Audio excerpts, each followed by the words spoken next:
About 20 minutes. Arkansas, Alabama.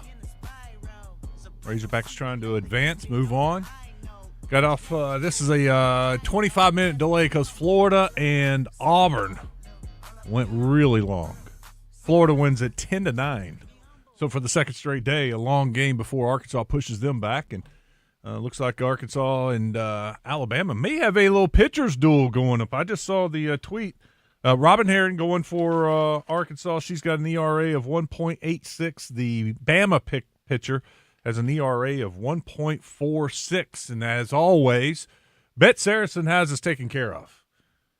If you want to put a little action on Arkansas softball, let's see here. I'm pulling it up right now. Bet Saracen has Arkansas money line. This is probably a pretty even game. It is 150 minus both teams minus 115 on the money line.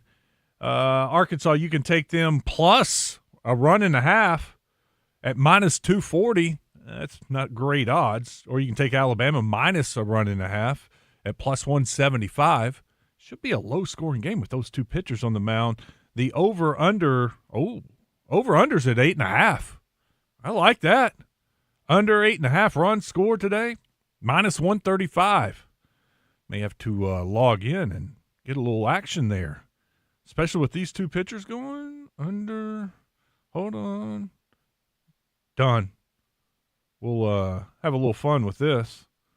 See if I can win a free little lunch. Not a big bet. Lunch money. All right.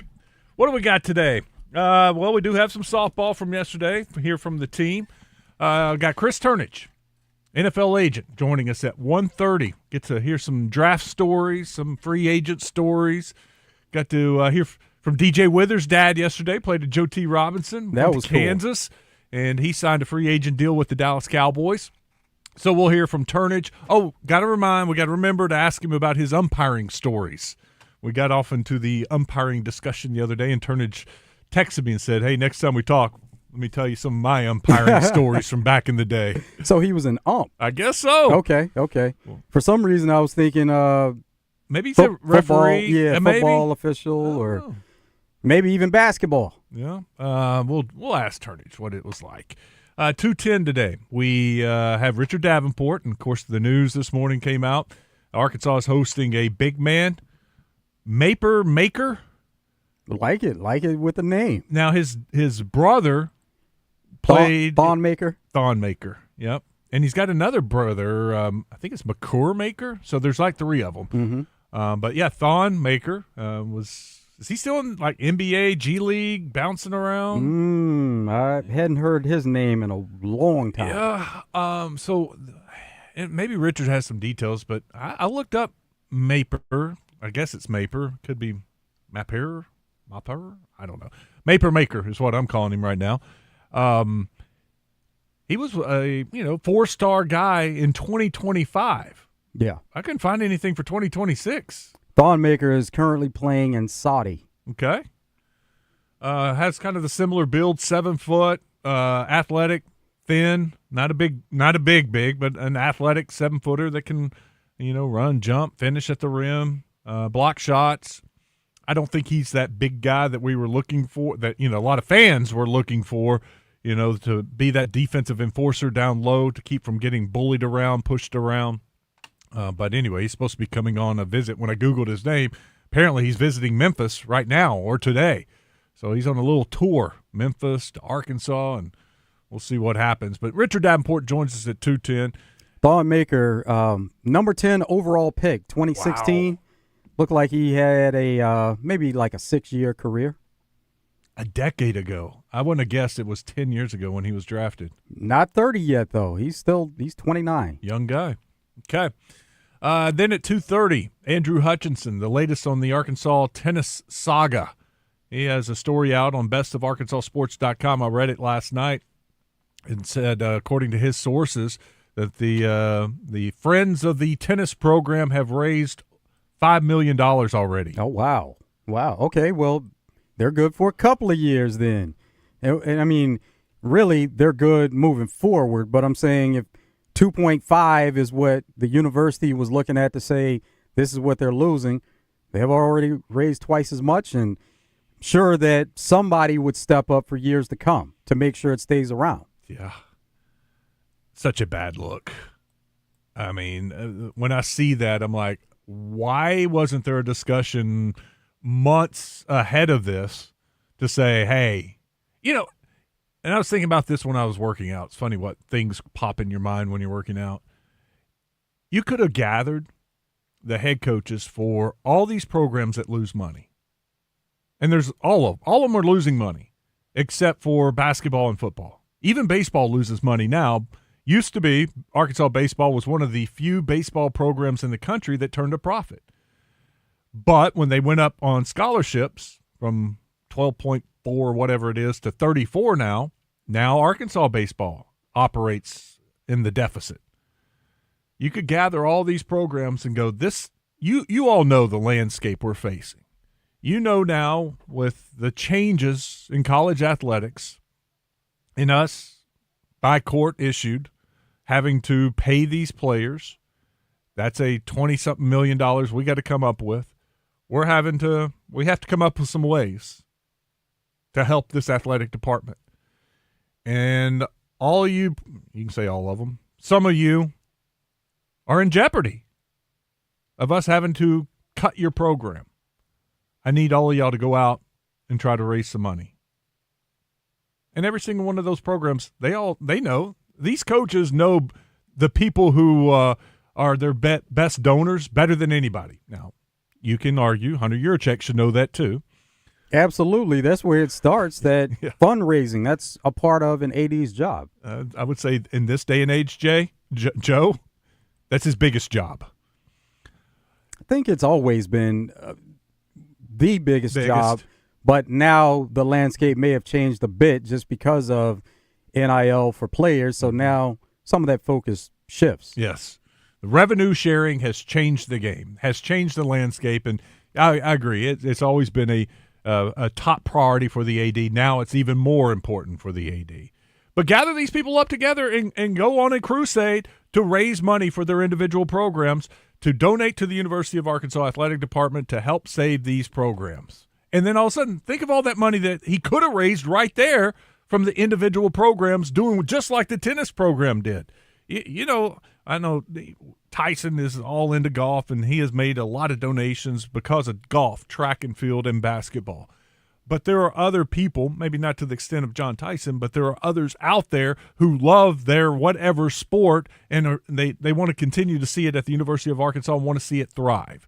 And this could have been across the sports, not just tennis, but it's just a simple idea like that. Why was that not even considered? And why was the first action chopping the program and not going to them and saying, hey, here's what we're facing. What can we do? Mm-hmm.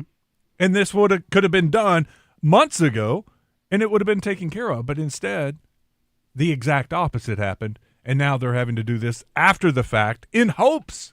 Just because I don't know what he does. I saw Brandon Marcello, he retweeted the article and said, that's great, that's 2 years. But what happens year 3, 4, 5? Can you sustain this momentum for more than 2 years? Right. And there wasn't a reply, and I'm sure some of these tennis people would be like, yes, we're in it for the long haul. That we're going to make sure it's here from now on. And part of the quote in the Andrew Hutchinson story was, this is the tip of the iceberg. Oh, yeah, and so that's the thought that comes about. What other programs are in jeopardy there?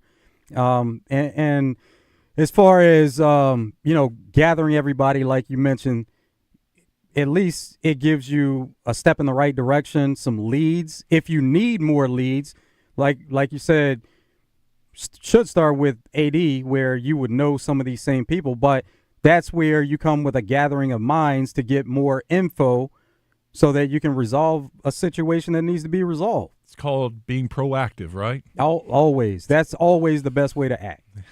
Don't react. After the fact, yes. So Andrew Hutchinson will join us at 2:30 today. That meeting that was supposed to happen today with these tennis leaders in Yurachek has been postponed until Monday at Yurachek's request. He wants to gather some more information. He wants to have more answers. All right. So that's our lineup for today. We will take your phone calls, 661-1037. Of course, that is the same number to the Middleton Heat and Air text line. I will read your texts throughout the day.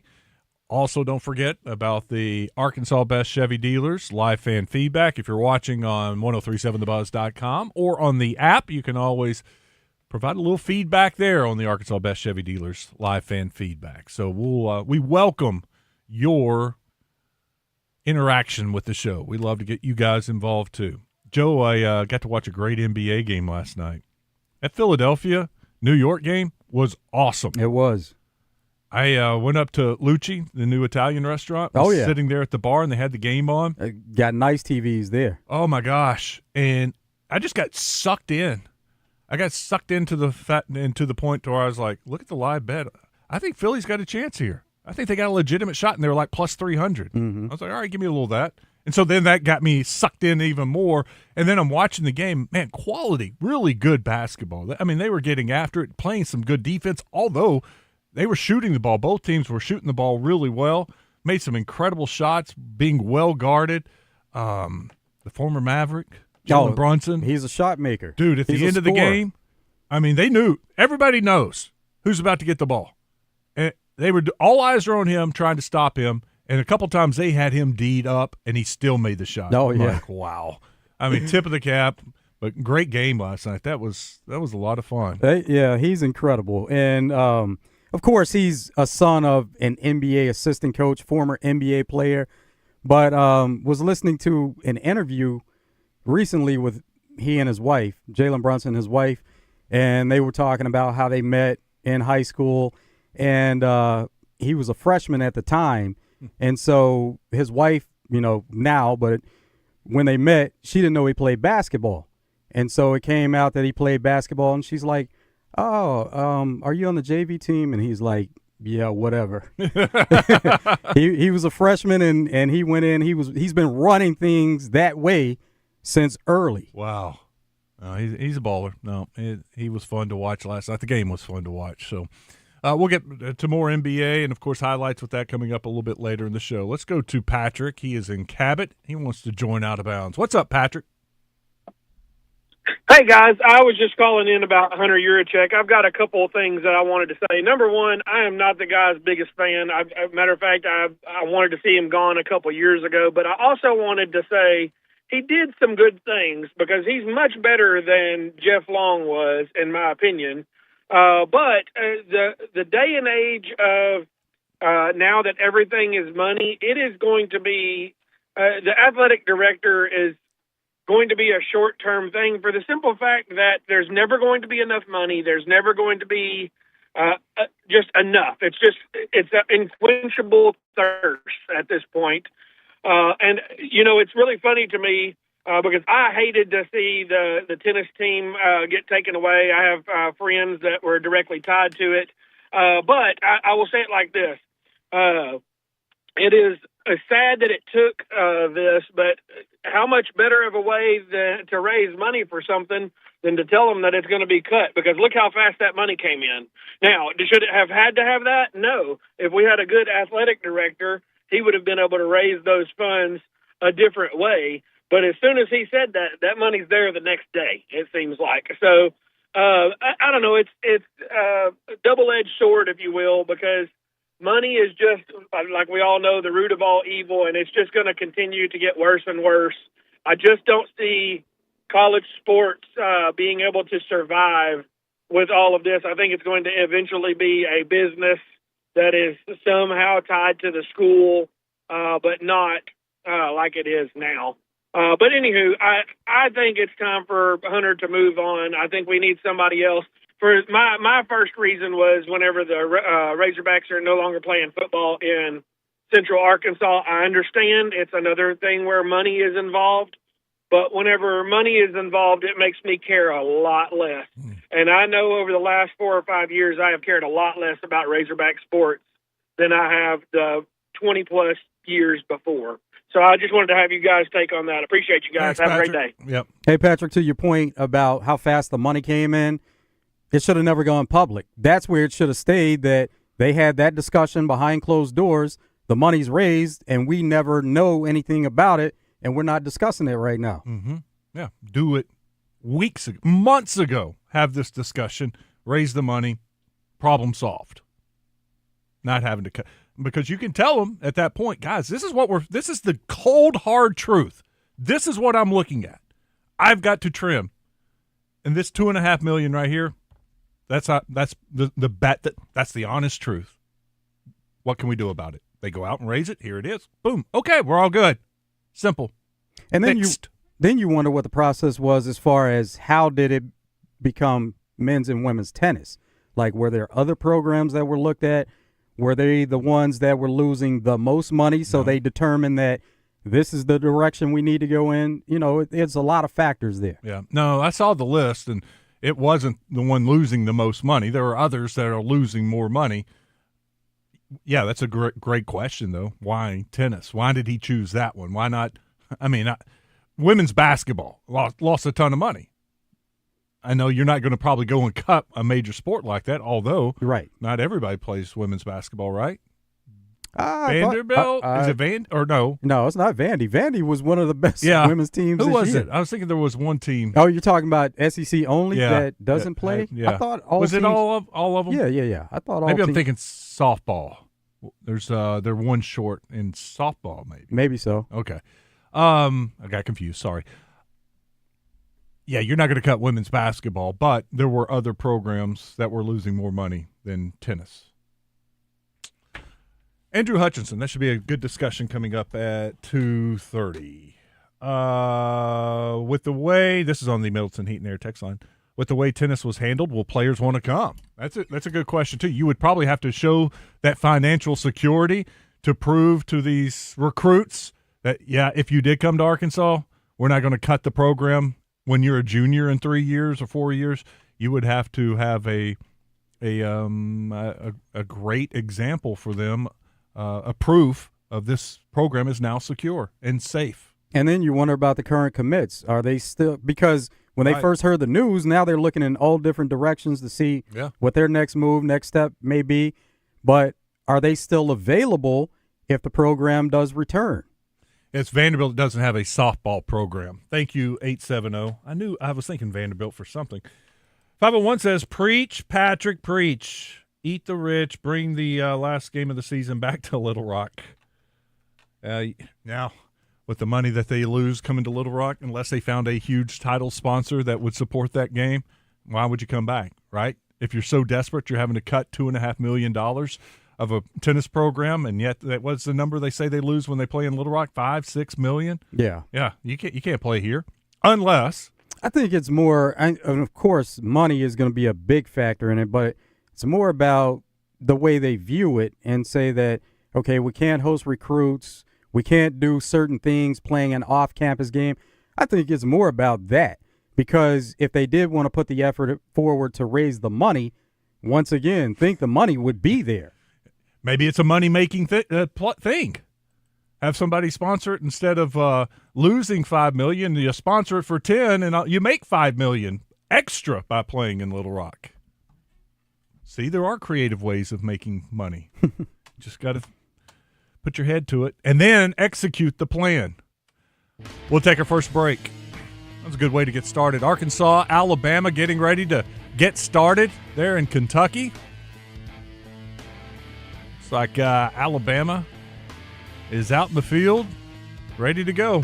We'll keep you updated on that game throughout the show. Next up, though, is Chris Turnage, NFL agent. We'll talk NFL draft and all kinds of good stories coming up next with Chris. Stick around. It's Out of Bounds.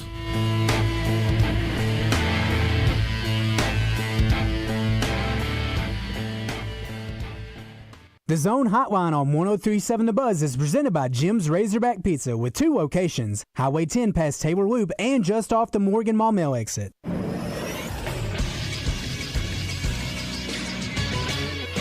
This is SportsCenter. Sophomore pitcher Peyton Burnham tossed a complete game shutout Wednesday as number 5 Arkansas blanked Mississippi State 3-0 at the SEC softball tournament. Burnham earned her 12th win of the year by allowing just 3 hits with a walk and 2 strikeouts. It's the first time Arkansas won its opening game in the tournament in consecutive years since 1999 and 2000. Arkansas will face Alabama in the second of 4 quarterfinals today, a game Coach Courtney Deifel says will be a challenge. They're playing really well right now. They're firing on all cylinders, and I think we are too. So I think it's going to be a great game, as expected in the SEC tournament. Catch the game on the SEC Network this afternoon. I'm Todd Pierce for the Buzz Radio Network.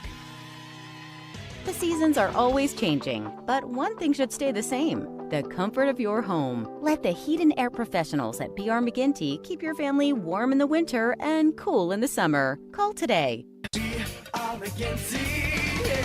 Do you have 3 ex-wives and your current trophy wife wants a life insurance policy 3 times the size of the policies you had to purchase for your previous mistakes? If so, you need to call Big Lou at Term Provider, 800-511-3535. Big Lou is intimately familiar with your problems, and if you're 50 or 60 years old and in reasonably good health, a $1 million policy should only cost about $100 to $200 per month. Big Lou may have a solution for your previous policies as well. You may even save enough money to lighten the load on your new $1 million policy. Remember, call Big Lou. He's like you, except he's only on number 2. Call Term Provider, 800-511-3535. That's 800-511-3535. For $1 million in term life insurance that you can live with, call Big Lou at 800-511-3535.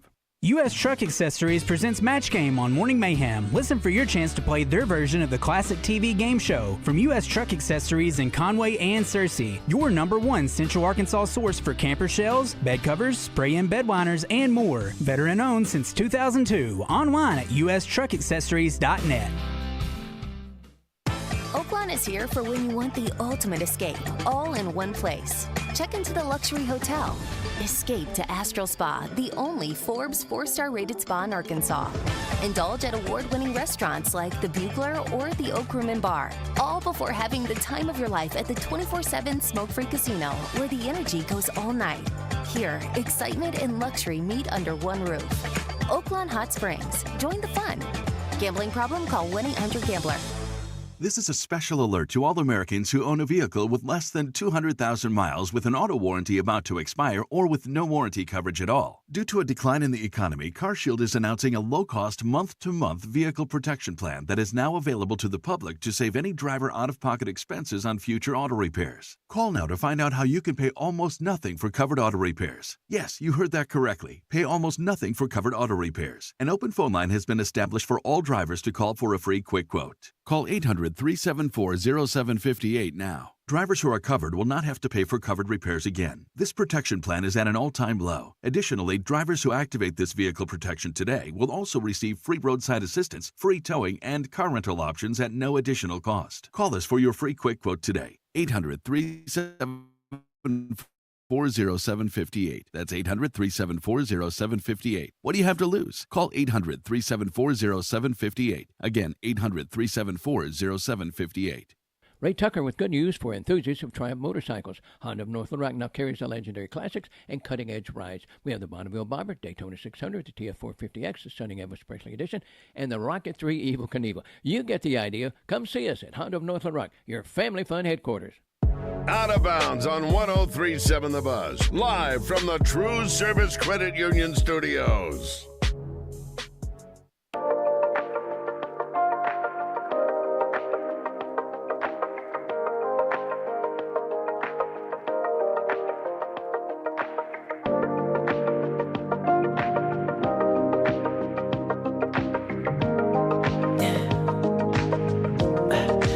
Tell me what you really like. Maybe I can take my time. We don't ever have to fight. Just take it step by step. Welcome back, Out of Bounds. Westmore and Joe Franklin had a little battle at the plate. Arkansas' second hitter, Brindley. The freshman, was it Brindley Burn? Bain, Brindley Bain. Yeah. I'm still learning them all. I'm a postseason fan. She has been fouling the pitches one after another, full count. Oh, she walks. I think she leads the team in walk. Maybe set the freshman record for walks. That was a good at bat. Yeah, good eye. Yeah. Let's go to the D3 Auto Sales Hotline. Bring in NFL agent Chris Turnage. What's up, Chris? How are you? How's it going? It's good. How long did it take you to recoup after the draft? Well, I tell you, it is definitely a long day on the phone. It's pretty stressful. Feels like you've run on after that day. Everybody's tired, so it's a day, and then at it. Chris, we got a bad line. We're going to call you back. It was breaking up. Sounded like he was driving down I-30. Or maybe in Hot Springs. Now we got a bad TV connection. That thing's buffering. That's the worst. The TV connection looks worse than our phone connection. Maybe an issue here. Maybe our Wi-Fi or internet's going kaput. By the way, exciting news for us. We're getting all kinds of upgrades here at the station. All kinds of great technology and changes and new equipment, and should help us sound even better. I don't know how you make me sound better, but I think it's happening. And, well, hopefully that's the case. Yeah. Now, technology is a great thing. It is. And you need to be up to date on it always. So we're getting some upgrades, and over the next week or so, you may see some technical issues, but hang in there, and we're going to get through any kind of technical problems, if there are any, but we should have full systems go here pretty soon. It's exciting here for the Buzz. He's on 5 now. Bring him back in. No. 5? Try orange. Oh. I didn't know he had that technology. What's up, Chris? Is that better? Oh, it's tremendously better. I didn't realize you had good, the app. Good. Yeah. That's how I dial in on drive time. I'm not familiar with them. What is that? Just some other show, yeah. Don't worry about it. Hey, take me to the draft. You were telling us how crazy it was, and then all the free agents. What was it like? Yeah, so it's always crazy. I mean, you're dealing with phone calls. It's obviously high stress. Feel like you run a marathon. Your whole body's tired afterwards, even though there's not much physical activity. And it's really, a range of emotions. You're celebrating with some people, they're getting drafted, their families are screaming, and then others, they're not getting drafted, and you're working deals, and they're not, as happy. So it's you're dealing with kind of all the range of emotions, but at the same time, still trying to get everything done. And we had 8 guys, and they were either all drafted or signed. So it was pretty nice. Chris, every year probably have some unique stories that come out of the draft, or some great stories you can fall back on. Anything from this year that stands out? If not, take us back to some of the most unique stories that you've had to deal with. Yeah, it was interesting because so we had a guy, Ryan Eckley, who was a punter from Michigan State. He was regarded as a top punter. And for about 3 weeks, the Ravens had been telling me they were going to draft him in the 5th round at like 162. And so that was kind of the plan. And then we had the second best punter, who we thought then would go pretty quick because the sooner he went, it would force somebody else. And I don't know if you guys saw the story about the owner of the Ravens picking his own player and making that draft pick. Did you guys read that at all? Yeah, we did. Well, so that ended up being 162.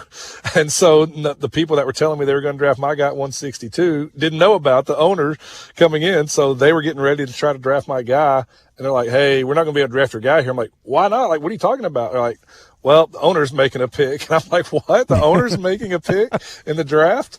And they're like, yeah. And so then I read the story afterwards, where he went and scouted his own guy and asked the GM if he could make his pick. And GM's like, of course you can. You're the owner of the team. So anyways, it was kind of unique living that in the moment, because some of the guys that were going to draft my guy found out at the time I did that the owner was making that pick, which they still drafted my guy. They ended up drafting him in the 6th instead of the 5th. But it was that was a very unique scenario. So as his agent, do you ask them for 5th round money? I should, yeah. I need to. I should be like, hey, the owner messed us up on this, so make sure you give us the 5th round money. All right, I'm the dad of a kid that we think is going to get drafted. He goes undrafted. How do you settle me down? Yeah, that is the big part, frankly, is the parents have much higher expectations a lot of times than the kids. And, the parents like, well, my son's better than so-and-so. And it's like, no, like we had to give you an example, a couple of years ago, we were recruiting this lineman to sign, and the dad's, well, I mean, he's better than Panay Sewell. My guy is. I'm like, well, I don't know about that. Let's not, let's not get to, he's like, if you look at the film, you turn on the film, my son is way better, and he's like, Panay Sewell's going to go in the top 5. And so it's just very hard to be able to tell somebody like, hey, he's not going to go there, So what we always try to do is at least say, hey, we still believe in your son, but here's where your projected range is. It's going to be somewhere 5th to free agent. And it depends on how the draft falls. Again, they don't like to hear that. And then they want to say, well, why did this team draft this guy? He's not, he's worse than my son. What's happening there? I don't know. You'll have to talk to their GM, so you definitely deal with a lot of that throughout the process. What other teams did some of your guys end up with and tell us a bit about the players? Yeah, so had another punter drafted to the Bills, Tommy Doman. He started off at Michigan and then ended up at Florida. And the Bills swooped in and got him. Had a running back, Damon Bankston. He was highly sought after. He was the only running back in the country to have over 100 rush yards, over 100 receiving yards, over 100 return yards, and a touchdown in each. And so he ended up with the Giants. I'm very excited about that. I think he's going to be able to contribute there early on. And then we had a guy, with the Raiders, the Bears, Raylan Sharp, Arkansas Razorback, ended up signing with the Colts after the draft. So that was a good match for him, and come in and try to be the backup to Josh Downs and do some return stuff for them. And then Rohan ended up with the Rams. He was 50-50 to get drafted, but a ton of tight ends were getting drafted. And the problem was a lot of the tight ends that were getting drafted were by teams that liked Rohan. And so on the one hand, you want tight ends to go because that increases his chance to get drafted. But on the other hand, you don't want teams that like him to draft other tight ends. And so it was really interesting. We decided to go with the Rams because they ran the most 12 and 13 personnel in the league, meaning 1 running back, 2 tight ends, running back, 3 tight ends. And so, in fact, they ran that 30% more, those 2 sets, than any other team in the league. And they said they plan on trying to keep 8 tight ends between their P squad and 53. And so that was kind of a unique scenario to be able, they did draft one, but to be able to send him there where they're going to use, so many tight ends. And then the Rams, they don't play their starters hardly at all in the preseason. So it's really nice for those rookies to get in and get reps. That way, if they don't make the Rams team, they've got some film out there for somebody else. So that was a big consideration. And crazy on Rohan, the CFL draft started the very next week. And he was a first-round pick in the CFL draft with Montreal, his home team. And so we were kind of juggling both throughout the process. Now, he won't worry about CFL unless and until NFL doesn't work out. But it was you talk about a whirlwind of experience for him with back-to-back drafts. Chris, how does that play out with NFL, doing cuts at the end of August and then CFL season starting where, maybe if it doesn't work out, like you mentioned, he would be available? Yeah, so, the CFL is actually reporting to camp next week. So they're starting, pretty early. And then you look at, though, Rohan as a first-round pick. If he got cut in August and didn't have an opportunity for a practice squad, at that point, then we could sit down and make a decision. Do you want to go ahead? Because Montreal would take him in a heartbeat no matter when he's done, just because, he was our first-round pick. So, we make a decision, hey, do we want to sit here and see if any more options come along with the NFL for a little bit, or do we want to go up there and play? And then kind of see how that shakes out. So it's kind of a decision at the time based on interest, based on, me talking to other teams. If he happened to get cut, and let's say the Rams said we don't want to sign you yet at practice squad, then it's communication with those other teams. Hey, would you bring him in for a workout? Do you like him? And then make that determination. Because even a P squad is going to be better than a first round contract in the CFL. So even a P squad in the NFL would be, more desirable. Got Chris Turnage with us on the D3 Auto Sales hotline. Chris, are there teams, I say the teams, but are there teams you just don't like to deal with? And maybe there are some that you love working with. No, absolutely. I'll tell you, there is one team that I will not send a guy there unless they're the only option. They are very, very frustrating. So the way it works, after the draft, you start those conversations in the 6th, 7th round. Hey, if your guy doesn't get drafted, can we get him here? What's the contract going to look like? How much signing bonus? Can we give him some guaranteed salary? Whatever. So you're starting those conversations. My entire career, you got to you can't actually sign anything until after the draft is over. So it's a gentleman's agreement. But this team, they're the only one in my entire career that have backed off of that agreement. We had an agreement in place with a player. This was 3 years ago. And then, so we're turning down other teams who are trying to sign him because we thought we had an agreement. And then about 30 minutes after the draft, they come back like, hey, we're going to go a different guy. Well, then that left us scrambling because we'd already turned down 4 or 5 other teams. So there's that. And then the same thing with this team. They signed one of my free agents. They promised they weren't going to draft a guy at that position, and they went and drafted a guy at that position. And, of course, ended up cutting my guy, and he had some other options. This was a veteran. So, yeah, so that team I definitely try to stay away from. And it's just, situation. Even the coaches sometimes are like, yeah, man, like, it wasn't our call. Unfortunately, we got overruled by the GM or something. And so I usually, if I can, try to avoid that. But yeah, certainly there's some better teams that are awesome to deal with that you just have great relationship with. Eagles are always great to deal with, which is hard for me to say growing up as a Cowboys fan. But they honestly, they were great to deal with. Howie Roseman. I mean, he literally called me, during the draft while he's in the draft room and we were talking about a player. And so just to have that open communication is great. So they're always very, very good to deal with. Patriots are great to deal with. I love dealing with the Patriots as well. Just because I've got good relationships with them and, they're always honest and tell you, hey, this is what we're thinking. So certainly those two are good to deal with. So since that situation you mentioned happened, have you had a player drafted by that team? Because having players that are undrafted free agents, players that are drafted, different situations. So now if you have a player drafted with them, now you do have to deal with that team. Yeah, I haven't had a player draft. I've had a player drafted by them, but not since this incident happened or the 2 incidents happened. So you're right. Yeah, if they draft a guy, then, hey, I got to come deal with you. But if I can choose not to, then I definitely choose not to, not to deal with them. We got Chris Turnage with us, NFL agent. He's on the D3 Auto Sales Hotline. Were you surprised one way or another with any of the Razorbacks where they were drafted? The biggest surprise for me, and I think we talked about on the show, we were pretty spot on with everything. Other than I felt like Mike Washington fell quite a bit farther than what I anticipated.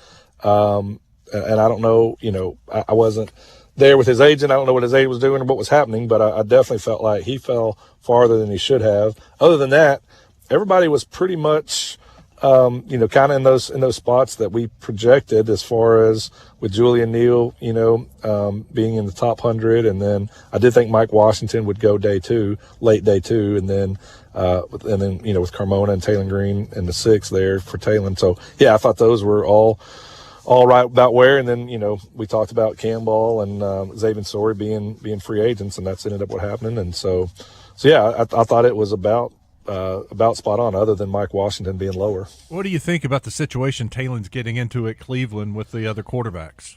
Man, I'll tell you, they have spent some draft capital now in their quarterback room. They traded 2 firsts for Deshaun Watson, who's supposedly going to be healthy this year and fighting for that starting spot again. They obviously drafted 2 quarterbacks last year with Dylan Gabriel, Shadur Sanders. Now they come back and draft another quarterback this year. They're not going to keep 4 on their 53. Well, I would be shocked if they keep. Most teams don't keep 4. Some teams don't even keep 3 on their 53. So, the question is, who's going to be the odd man out? Who's going to be the P squad guy? Can they trade one of them? Who knows? So that's going to be intriguing to watch. And the battle to watch kind of during OTAs and camp, because I would be shocked, like I said, if they end up keeping all 4 on a 53. What's interesting about that also is you mentioned how Rohan Jones can showcase his talent because he's going to projected to play quite a bit preseason. You wonder about with those quarterbacks how they're even going to split reps to get on the field to possibly be seen by other teams out there. Yeah, agreed. To your point, Joe, because obviously if Deshaun Watson is healthy, they're going to want to get him reps, knock the dust off from him. And then you got Dylan Gabriel coming back from an injury. They don't really know what they have in him. He was their preferred quarterback, drafted in the 3rd round, way above Shadur. You got Shadur, who was up and down, performed okay, threw a lot of interceptions at times.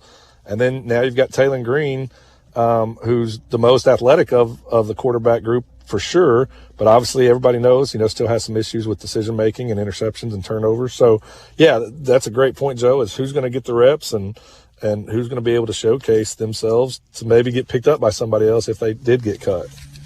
All right, Chris, we had a fun discussion the other day about umpiring, refereeing, and how tough it can be at times. And I got a text from you that said you had some stories. What can you share? Yeah, so it's 2 stories. During college, I was a basketball referee and thought, hey, this will be kind of a fun way to make a little extra money.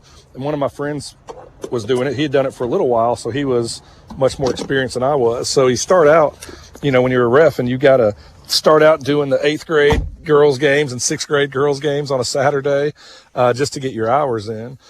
And the director of this league for this, the 2nd grade girls, 6th grade girls, or whatever it was, Lost him for just a second.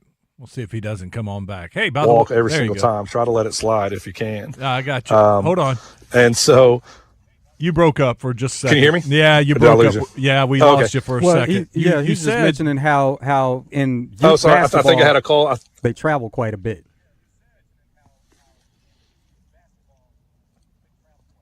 Yes, yeah. So the guy was like, hey, this is, 6th grade girls, 7th grade girls. He's like, if they move their pivot foot a little bit, don't call a walk. Otherwise, we're going to slow the game down. Obviously if they take 10 steps, call it.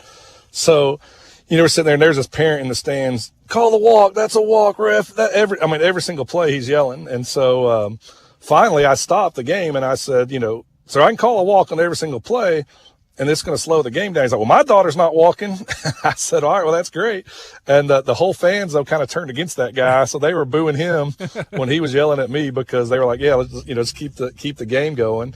So that was interesting. And then the other game that really stands out. So I didn't have all my hours yet to be a high school ref, but there was a situation where the 3-man crew, they were supposed to do Arkadelphia and Jacksonville, which is a very up and down game, a lot of athletes in that game. The 3-man crew, for whatever reason, couldn't make it.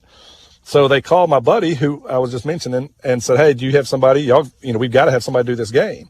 So he's like, yeah. So I was doing this game. I wasn't quite ready for high school yet, but we were doing a 2-man crew instead of 3-man.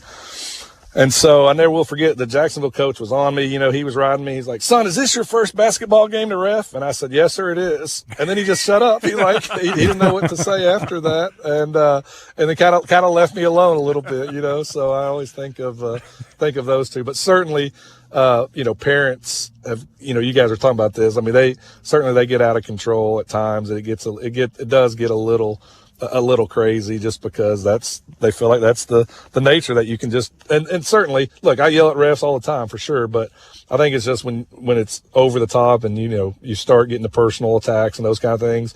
And to your point, Wes, you said the other day, it's hard to get people to ref now. It's hard to get people to sign up and do that and take that kind of abuse. Great stuff, man. We appreciate you, Chris. Have a great day. We'll catch up guys. with you soon. All right.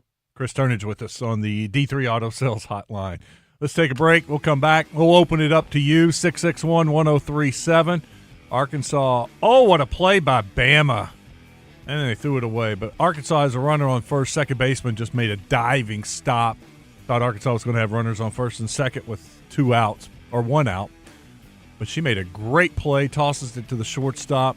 Could not turn the double play, but they got 1. We'll take a break. Update when we come back. It's Out of Bounds.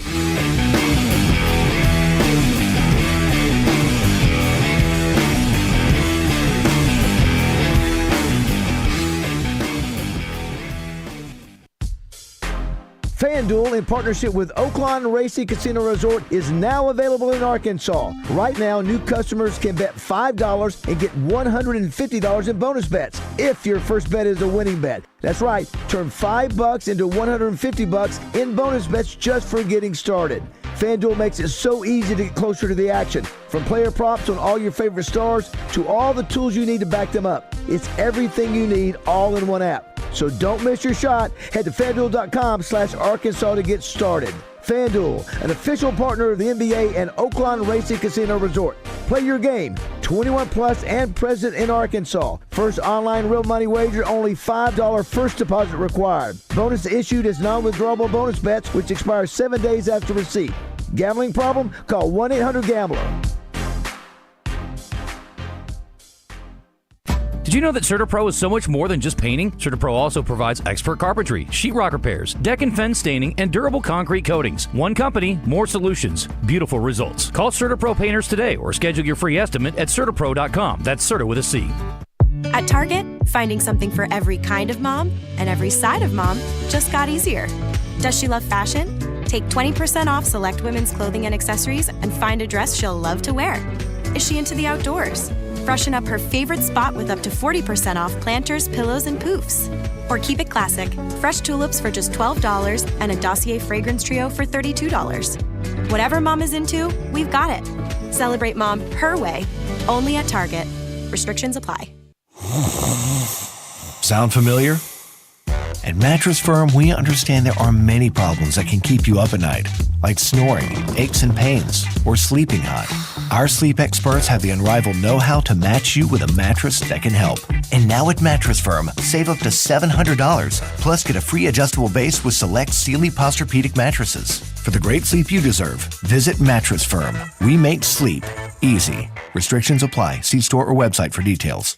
Hey, Danny, happy Mother's Day. Thank you, Howie. What'd you bring me? I didn't bring you anything because you're not my mom. Well, that's true, but what could someone get me at Robert Irwin Jewelers for Mother's Day? Well, if they spend $1,499 or more, they can get a pair of half-carat 3-stone diamond earrings absolutely free. Wow, I hope you're listening up, fam. Yeah, bring the family. Come on in. Find something special for Mom. We've got something in anybody's budget, something that's going to make Mom feel really special this year. Get to Robert Irwin Jewelers, 5 locations, or online at rijewelers.com. Love you, Mom. There's nothing better than calling the Hogs with your fellow Razorback fans. Now's the time to start making lasting family memories with the Hogs by joining the Razorback Foundation. Annual memberships start as low as $50 per year. The financial support provided by Razorback Foundation members makes a once-in-a-lifetime experience possible for more than 465 student athletes. Your gifts provide scholarships, academic support, training in nutrition, as well as professional and personal development assistance. Razorback Foundation members earn access to season tickets, priority seating and parking, tailgating, invitations to exclusive coaches and player events, as well as discounts to local restaurants and Hog Heaven stores. Your support will help the Razorbacks continue the path of success and bring home even more SEC and national championships. Text JOIN to 479-349-4313 or visit RazorbackFoundation.com for more information. That's JOIN to 479-349-4313. Can't wait to see you on the Hill. Go Hogs! Let's see, if you're going to build a pool, tennis court, get dozens of fitness machines, indoor basketball court, pickleball court,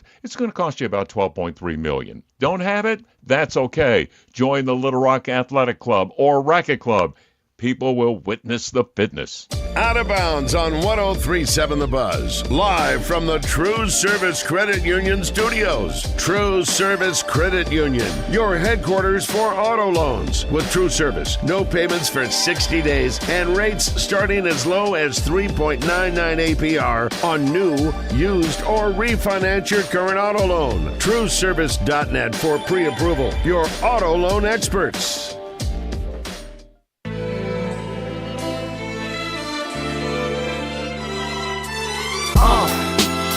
What up, y'all?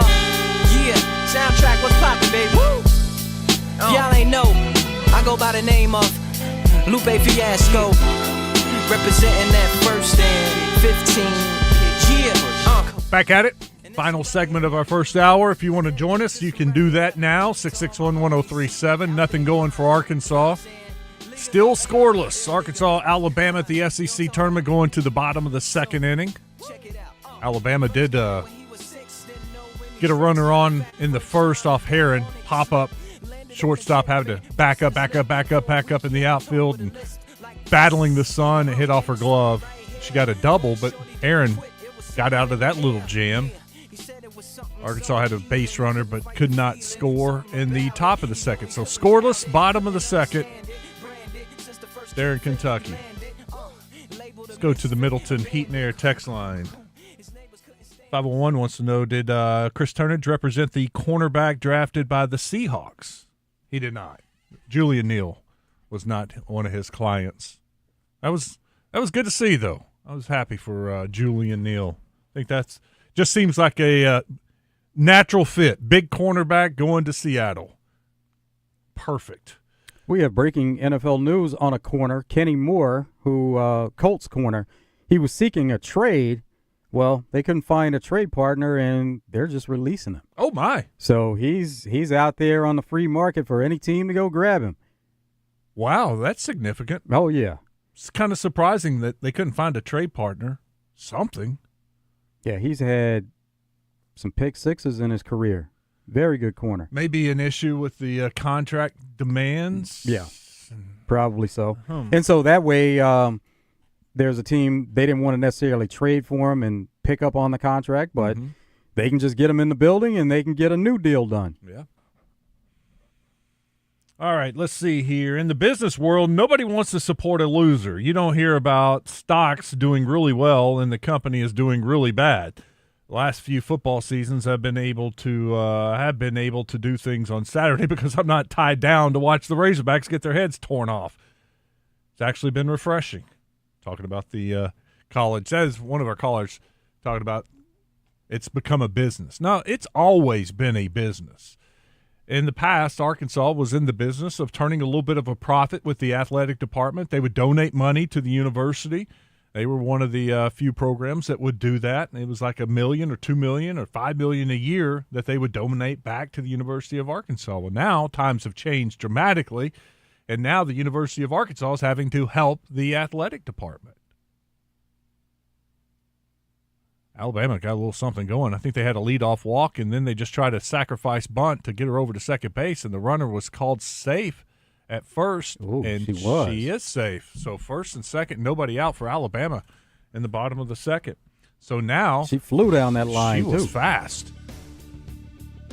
But now with the profit sharing, that's $20 million in that budget you got to come up with.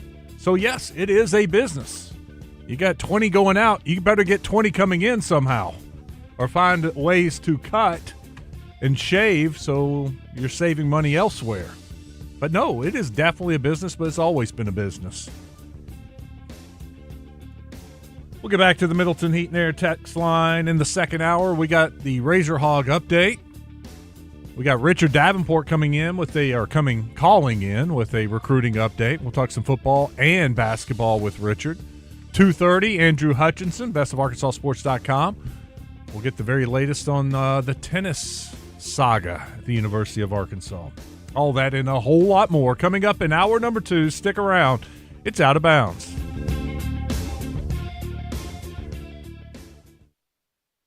If you don't already have the Bet Saracen Sports Wager app, download it today from the app stores or go to BetSaracen.com. Bet Saracen is Arkansas's favorite sports betting app. Attention. If you suffer from consistent pain in your joints caused by arthritis, overuse, or injury, you may be a candidate for a revolutionary therapy that could revitalize damaged tissue. This approach can provide long-lasting relief from pain in your knees, shoulders, hips, and other joints with no surgery, no drugs, and no downtime. To find out if you're a viable candidate, you may request a free consultation from QC Kinetics by calling 501-600-2763. Instead of masking the symptoms, it goes to the root of the problem to resolve it at its source. Already used by thousands of satisfied patients nationwide, this joint pain therapy is available right now to the public, but only for qualified candidates. Again, to find out if you're a viable candidate for this therapy, you may request a free consultation by calling QC Kinetics at 501-600-2763. That's 501-600-2763.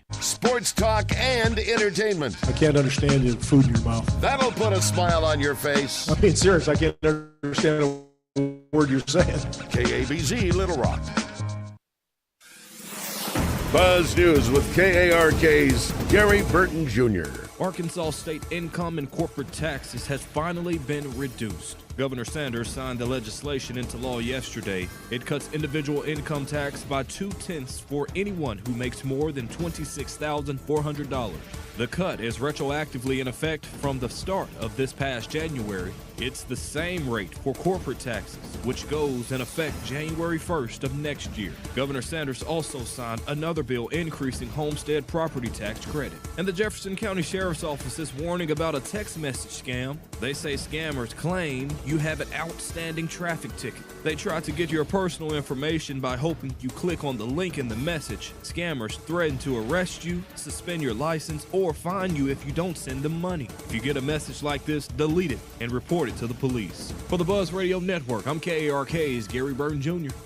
Sayonara, adios, que sera sera. No matter how you say it, it all means goodbye to yet another annual Gravely Motors Spring Tour. And what better place to close it out than Hoco Turf Outdoor Equipment Sales and Service on Ferndale Cutoff Road in West Woodrock. Join Morning Mayhem live this Friday morning from Hoco Turf starting at 6.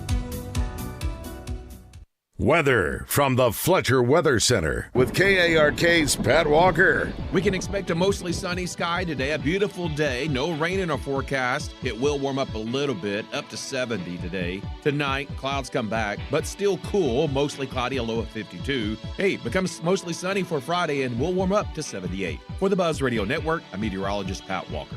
Fletcher Dodge wants to buy your car. We'll buy any make or model, and we'll pay you more than anyone else. Please, turn your old car into cash at Fletcher Dodge in Sherwood. This is a test of the emergency alert system. This is only a test.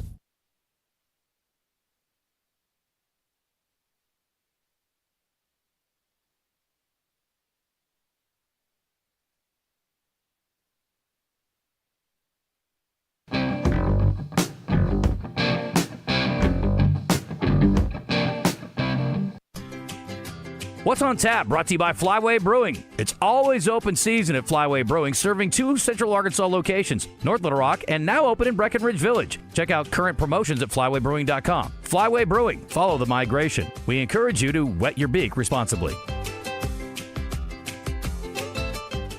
Experience the unmistakable difference today at D3 Auto Sales in Des Arc. D3 Auto Sales is your home for quality used trucks, SUVs, and cars from all the top brands, specializing in unique custom lifted and leveled used trucks, including 4-wheel drives. And this commitment to excellence extends to their full-service 10-bay service department as well. Also looking to trade in or sell your vehicle? D3 Auto always pays top dollar for your pre-owned vehicle. D3Autosales.com.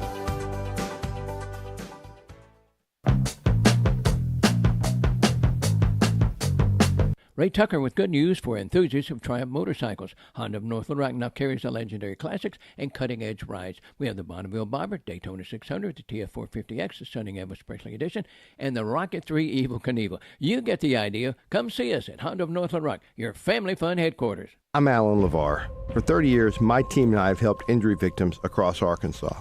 So when you hear hurt in a car, call LeVar, here's what that really means. You talk to real lawyers who know Arkansas, not a call center. We deal with the insurance company so you don't have to. If you can't come to us, I'll come to you. Your consultation is always free and confidential, and there's no fee unless we win.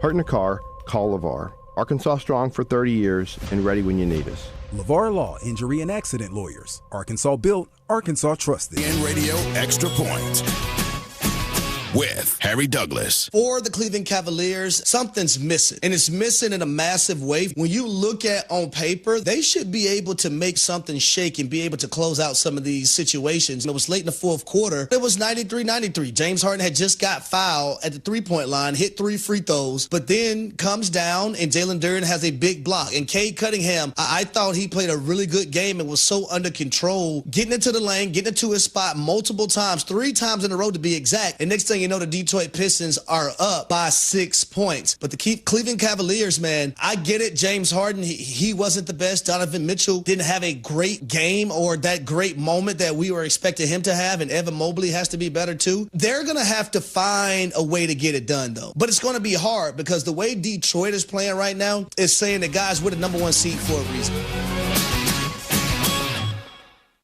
Harry Douglas here. Let me ask you something. What if you can enjoy the taste of a cocktail, the warmth of a spirit, and still stay fully in control? That's RK Zero Proof, a pioneer in the alcohol-free spirits category. RK delivers bold flavor and a real warming sensation with 0 alcohol, 0 sugar, 0 carbs, and 0 calories. Perfect for nights out, social gatherings, or anytime you want the experience of a drink without sacrificing tomorrow. Check it out at rkbeverages.com. That's ARKAY beverages.com. RK, all the flavor, none of the alcohol.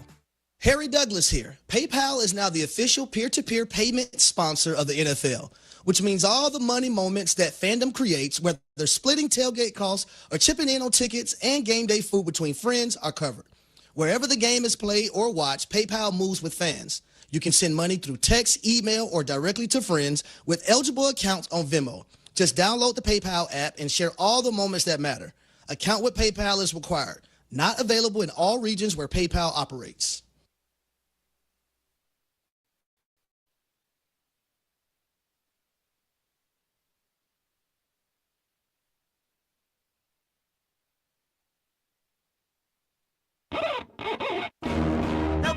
Live from the TruService Credit Union Studios, this is Out of Bounds with Wes Moore and Joe Franklin on 103.7 The Buzz.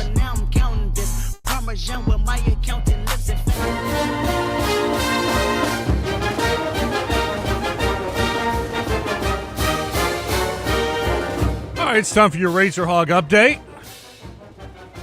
Arkansas softball knocked off Mississippi State yesterday 3-0 to advance at the SEC tournament. Here was Coach Deifel after the game. I thought Peyton was outstanding in the circle, and our defense was exceptional behind her. And T set an early tone with her swing that we needed, and just kind of letting us take a breath and stay the course, and then being able to distance a little bit later.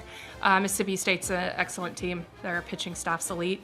And so every run is feels really good, and we needed all three. So just proud of the team finding a way to win.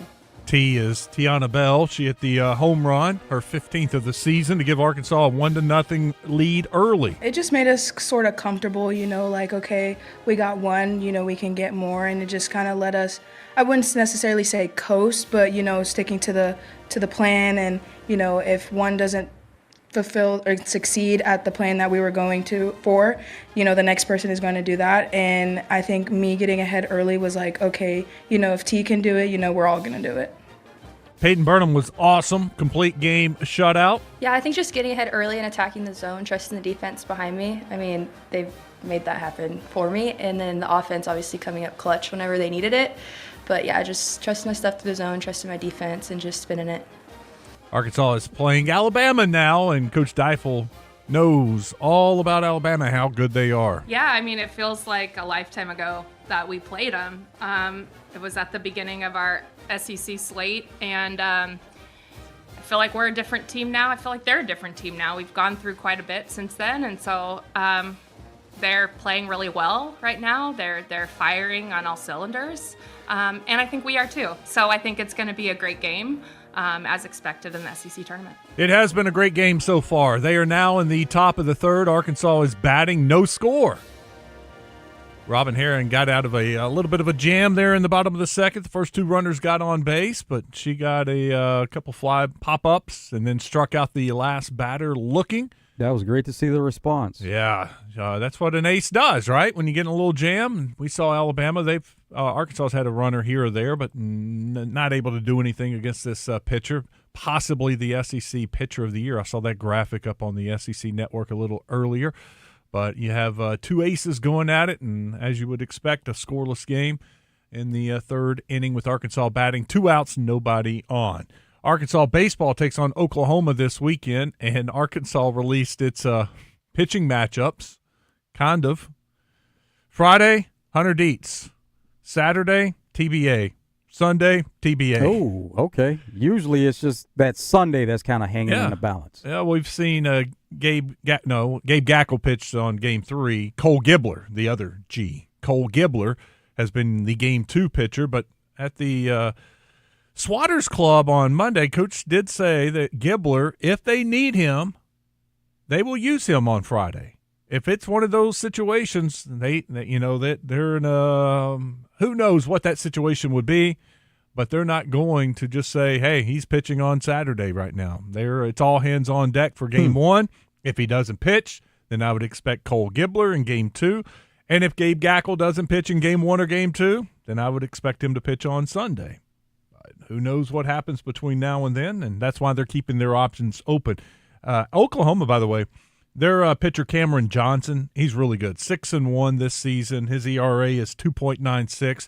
He had to leave early in his last outing, and so there was some question whether he was going to be okay, but he threw a bullpen session last night, and the word out of Oklahoma was he was good to go. So he is going to pitch Game 2 Saturday. Cord Rager is going to pitch Game 3. Oklahoma has TBA for Friday, which is kind of odd. We see TBAs on Sundays, and in Arkansas's case on a Saturday. Very rarely do you have a TBA on Friday. Right. That's what Oklahoma released. Maybe they just don't want the info out there. At some point, it's got to come out. Yeah, for sure. But, I mean, you can always hold it till last minute. Yeah. Arkansas golf Both the men and women are a number 1 seed in the regionals. It is the first time in school history both the men and women have been number 1 in their regional, the number 1 seed. And in Arkansas tennis, a little news today or yesterday, thanks to Andrew Hutchinson, Best of Arkansas Sports. His story had his sources say that the tennis program's been able to raise $5 million, and it's just the, quote, tip of the iceberg with what they can raise. And they were set to meet with Hunter Yurachek today to talk about the future of the program and trying to get the program reinstated. But Hunter Yurachek has put off that meeting, and it will now happen on Monday. Andrew Hutchinson will join us at the bottom of the hour with the very latest on this tennis story. Let's go to the D3 Auto Sales hotline and bring in Richard Davenport, Arkansas Democrat Gazette, WholeHogSports.com. We'll talk some more Razorbacks, this time on the recruiting front. What's up, Richard? How are you? Doing good, guys. Doing good. Beautiful day. Let me start. It is a beautiful day, by the way. Let me start with football. They got a couple of commitments over the weekend. That was refreshing news. Up to 9 commitments now. Tell us a little bit about Jeremiah Dent out of Marion. What do you think about this young man? Good size. He lists himself at 6 foot, about 200. Good speed, good acceleration. Pretty physical for a running back. A guy that can catch the ball out of the backfield. Looks like he's a guy that could be a every down back, which is not necessarily always the case. So something like that, you can keep him on the field and keep the defense guessing. Sometimes you kind of tip your hand. Sometimes when you got a guy that's not necessarily a good catcher of the ball, and on a third down situation, you kind of pencil in, they're going to pass because they brought in a guy that can catch the ball, but evidently he can do it all. So I thought that was a good pickup and a guy that seems to understand the significance of being an in-state guy. He's trying to recruit other guys. What have been some of the deepest positions that have committed so far for upcoming classes? Oh, that's a good question. Probably offensive line. I mean, it's not the when you only have 9, it's kind of hard to say deep. But you got 1, 3 offensive linemen committed, and so that's about 1/3 of your class as of now. So I would go with offensive line and 2 in-state guys and an out-of-state guy. We got to hear from Darian Mosley earlier, and, man, he was an impressive young man, and he has some good film. I like this kid out of Alabama. Yeah, for West, too, and that visit that he recently made to Fayetteville was, kind of sealed the deal. We visited April 18th and committed, about 2 weeks later. So he definitely enjoyed his time. Good size, 6 foot, about 190. Had Utah, Mississippi State, Missouri, Kentucky, Arizona State, Maryland, Nebraska, Washington, and several other offers. So the guy that had put up some pretty good numbers too. I think he had over 1,100 yards for his receiving and 7 touchdowns as a junior, and had 68 catches. So very productive, and and he was rated a 4-star by ESPN. So he's one. There's like two 4-stars in this class so far, and he's one of them. Towards the end of the season, you have some weekends coming up that are big for visits, but also once kids are out of school, do they have visits during the week a little more often? Yeah, definitely. And they'll have some Arkansas will have camps. The first weekend that they'll have official visitors will be May 29th through the 31st, and then they'll go on another 3 weekends after that, up to June 19th and 21st, and then during that month, you will also have high school camps on campus. So guys will be working out and visiting them, and then some guys will be just visiting during the week also. A lot of times it's just the 28 and 29 classes visiting during the week. And it could be a guy that could be a guy that they're evaluating for the 27 class. But June is always extremely busy. I haven't added up the total number of guys that are officially visiting those 4 weekends, but I would say it's 50 or more. Well, speaking of wide receivers, I've noticed on social media, Razorbacks are on several top wide receivers that are at least have Arkansas on their final list. And what about the kid from Georgia that decommitted? Is Arkansas on that one too? Well, I know he's got an offer from Arkansas, what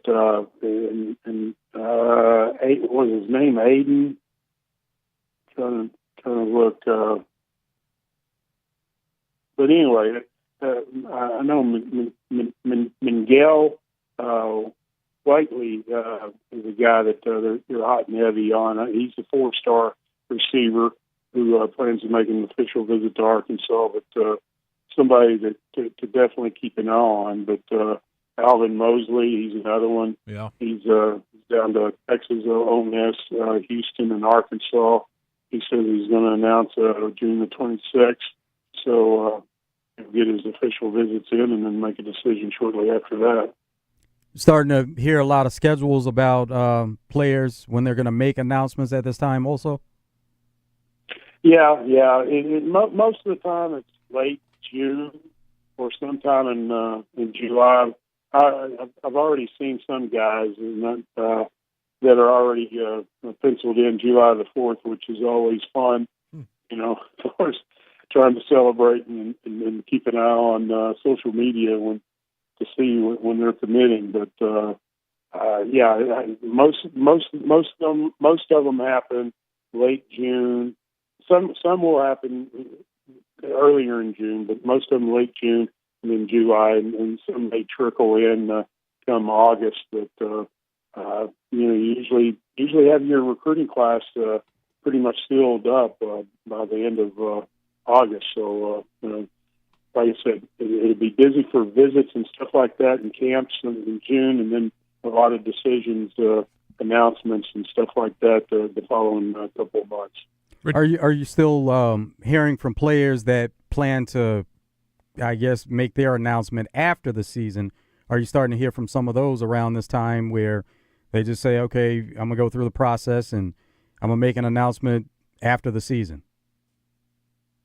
Those are few and far between. When I say it's few and far between, most schools are going to put pressure on you to make that decision before the start of the season, because they want to know an answer. They want to try to pretty much have their class sealed up, and you're not necessarily recruiting a whole lot during the season, but they will hold off and wait on a guy or a few guys that want to go during the season and make a decision then. But the vast majority of guys, they're urged to get an answer pretty quickly to a school. Richard Davenport with us on the D3 Auto Sales Hotline. Richard, it was funny when we heard from Mosley and Jeremiah Dent. They both mentioned about how they're actively recruiting and going out and talking to players, and they both mentioned Nussmeier. Is it Colt Nussmeier? I thought that was kind of funny how the quarterback. Yeah, they were out trying to get him to come. Yeah, and that's by design. They won't say it, but I'm sure they've been told, hey, let's get on this guy. And plus, if you're an offensive guy, you're a skill guy, you want the best quarterback possible in the backfield when you're, when you go to a school. So, they're working on several, and he's definitely one of them. All right, let's go to basketball. We got a visitor coming in, a big guy coming to visit Arkansas. Yeah, not the most well-known guy. I think I've seen his name, in the past, but don't know a lot about him. But Maker, 7 feet, about 200 pounds. He's a former ESPN 4-star who was rated the number 18 center in the country for the 25 class. He's out of Arizona, but he's I think he's from Australia originally. But he's a guy that I as far as what he did last year, I don't know.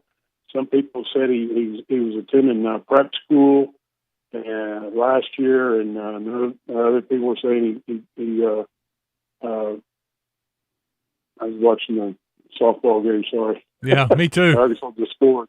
Oh, you're ahead of me. You just ruined it. Sorry. Hey. See, I see.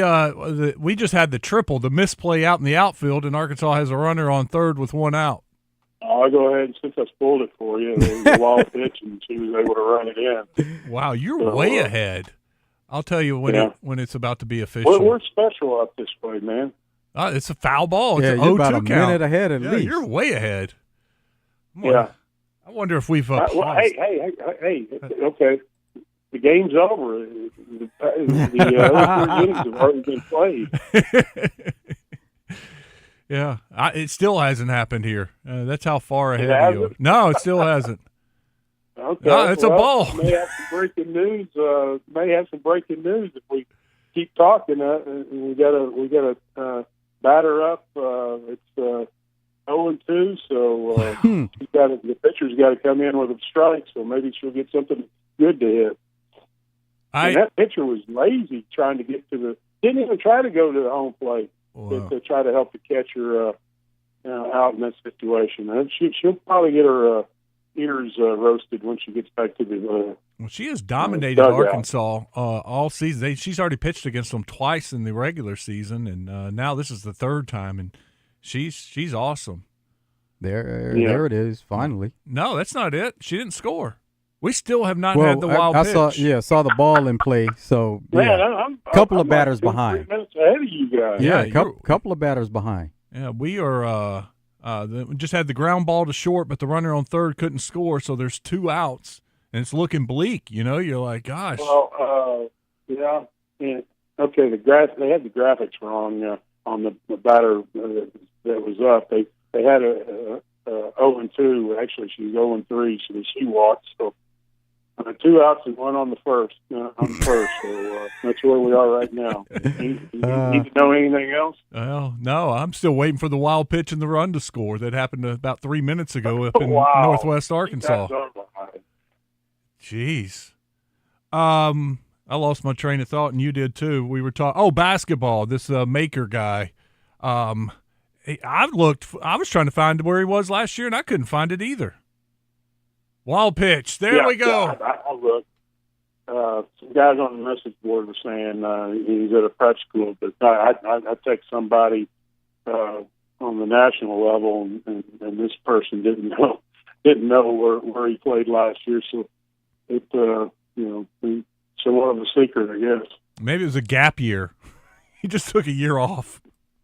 Well, Richard, he has a brother that played NBA, and then a second brother that entered NBA draft a few years ago. So the bloodline is there. Yeah, cousin. It was a first-round draft pick, a lottery pick back in 2016. Thon is his cousin? That's his cousin. Okay, I thought that was his brother. Yeah. Okay. He said that's my understanding. He's got 2 brothers and 2 cousins that played basketball at a high level, and a couple of them in the NBA, and one was the lottery pick. Any other news of big guys that they're on? No, as far as visiting, no. I mean, you hear names and stuff like that, but this is the first one I've been able to confirm as far as planning to visit. But he's visiting Memphis today, according to the commercial appeal. But Arkansas the next couple of days.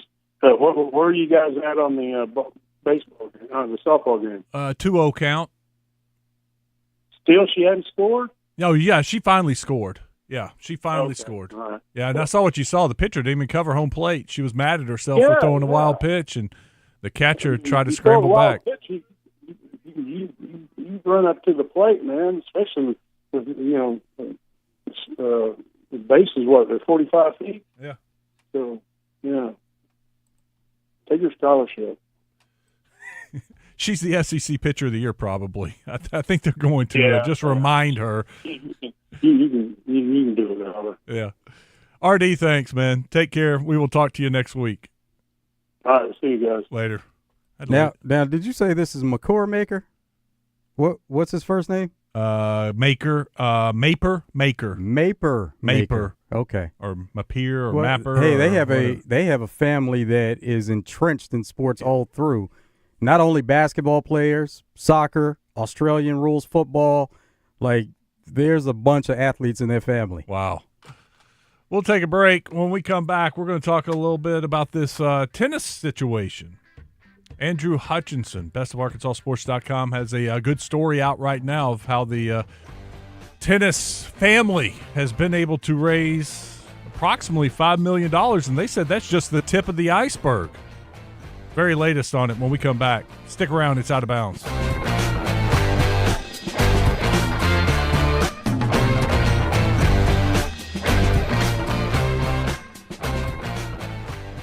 Ortho Arkansas presents Razorback infielder Cam Kojal each week when he joins Morning Mayhem this baseball season. Ortho Arkansas, orthopedic care for everyday pain and injuries.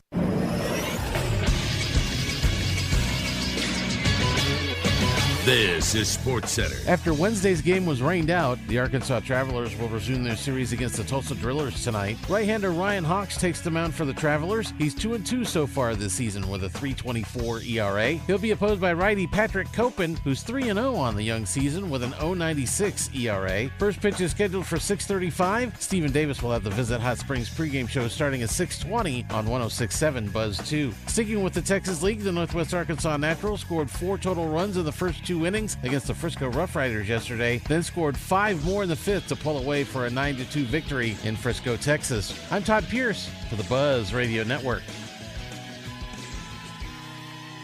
John Daly joins the Mayhem Tuesday mornings, courtesy of Honda of Russellville, Arkansas's #1 Honda dealership. From Goldwing trikes to side-by-sides, Honda of Russellville has an inventory no one else has. Check it out at hondaofrussellville.com. Around here, reputation matters. That's why homeowners and businesses trust CertaPro painters. From detailed residential work to professionally managed commercial projects, CertaPro delivers craftsmanship to protect your investment. Visit CertaPro.com, that's Certa with a C, and reserve your spring project today. Memorial Day weekend. One day set aside to honor and remember our fallen. The other days are for you to unwind and relax at Lazy Boy of Little Rock. Comfort meets big savings with up to 50% off store-wide. Plus, free delivery, which means comfort comes to you. Memorial Day weekend. Honor and remember those who have sacrificed for us. Stop by Lazy Boy of Little Rock, 1000 South Shackelford. Long live the lazy. Not loving your AT&T or T-Mobile bill? Yeah, we've been hearing that a lot. Good news. Bring your AT&T or T-Mobile bill to Verizon and we'll give you a better deal. So get away from that unfortunate phone bill and get to Verizon. Run, ride, canoe, whatever it takes, we'll be here. Bring your AT&T or T-Mobile bill to a Verizon store today and we'll give you a better deal on the best network. A better deal. No surprises. That's Verizon. Best network based on root metrics, best overall mobile network performance, U.S. second half 2025. All rights reserved. It must provide a recent consumer mobile bill and the name of the person redeeming the deal. Additional terms, conditions, and restrictions apply. Hallmark Cards presents Mother's Day at Walgreens. Celebrate every mother figure in your life with a Hallmark card at Walgreens. Show how much she means to you and how deeply she's loved. A Hallmark card is the perfect way to say thank you for all she does. Don't forget, Mother's Day is Sunday, May 10th. Visit Walgreens today to find the perfect Hallmark Mother's Day card and make her feel truly special. Mother's Day means Hallmark cards at Walgreens. Take it from Arkansas greats Joe Klein and Pat Bradley. The big national sports apps are now in Arkansas, taking over Oaklawn and Bentley, which are no longer local, making Bet Saracen the only real local app.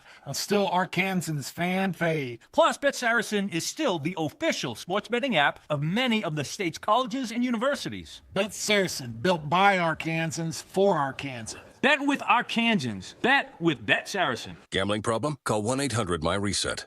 Welcome to Moe's. Everyone knows that coming into Moe's for our Mo Monday special is the best deal in burritos. But what about those other 6 days? Well, let me introduce the new Mo Value Meal. Junior burrito, side of queso, chips, salsa, and a fountain drink for only $9.99. And the best part? It's available all day, every day at Moe's Southwest Grill. Now here's my daughter Andy Kate with a special reminder. Remember, kids eat free on Sundays. Welcome to Moe's. Ray Tucker with good news for enthusiasts of Triumph motorcycles. Honda of North Little Rock now carries the legendary classics and cutting-edge rides. We have the Bonneville Bobber, Daytona 600, the TF450X, the Stunning Elvis Presley Edition, and the Rocket 3 Evel Knievel. You get the idea. Come see us at Honda of North Little Rock, your family fun headquarters. Out of Bounds on 103.7 The Buzz. Live from the TruService Credit Union Studios. Online at TruService.net.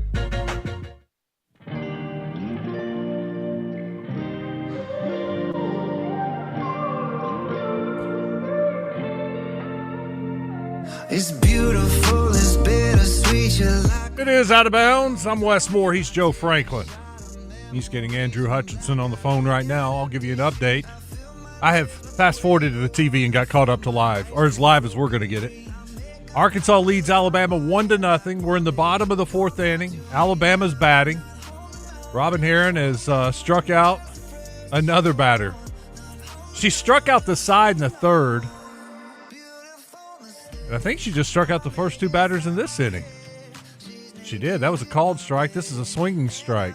So she struck out 5 in a row. Got it going right now. She does. 1-0 lead. You'd like to get some insurance runs, but the way she's pitching, who knows? Maybe enough.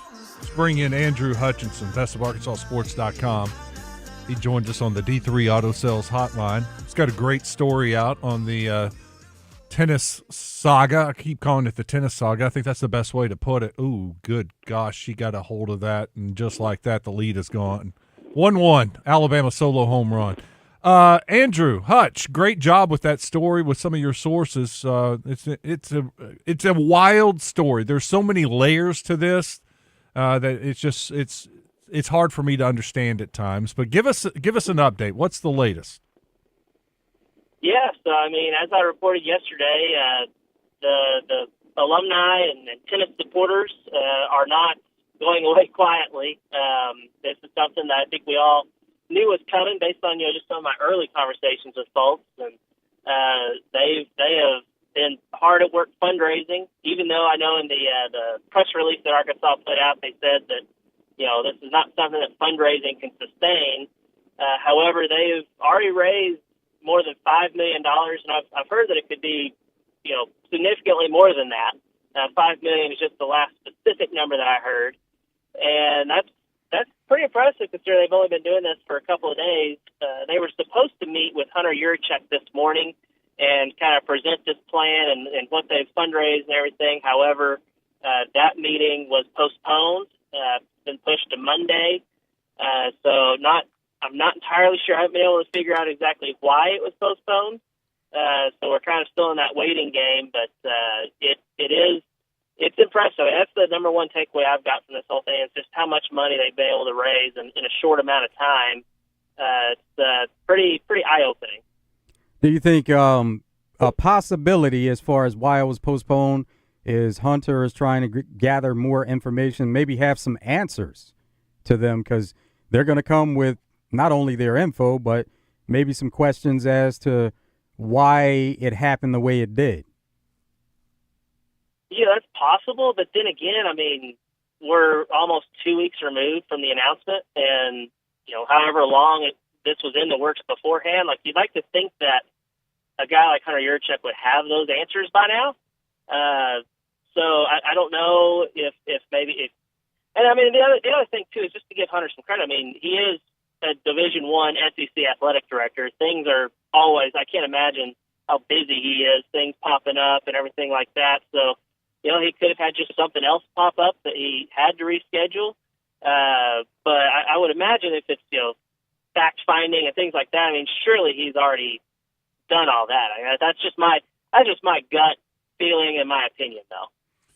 My question, Andrew, if they were able to raise this kind of money this quickly, why didn't he go to them months ago and let them know that this program was in jeopardy unless they did something like this anyway and be proactive? That is a great question, and one that if we ever get to talk to Hunter Yurachek, that would probably be my first question. But he has not yet addressed the media to discuss this.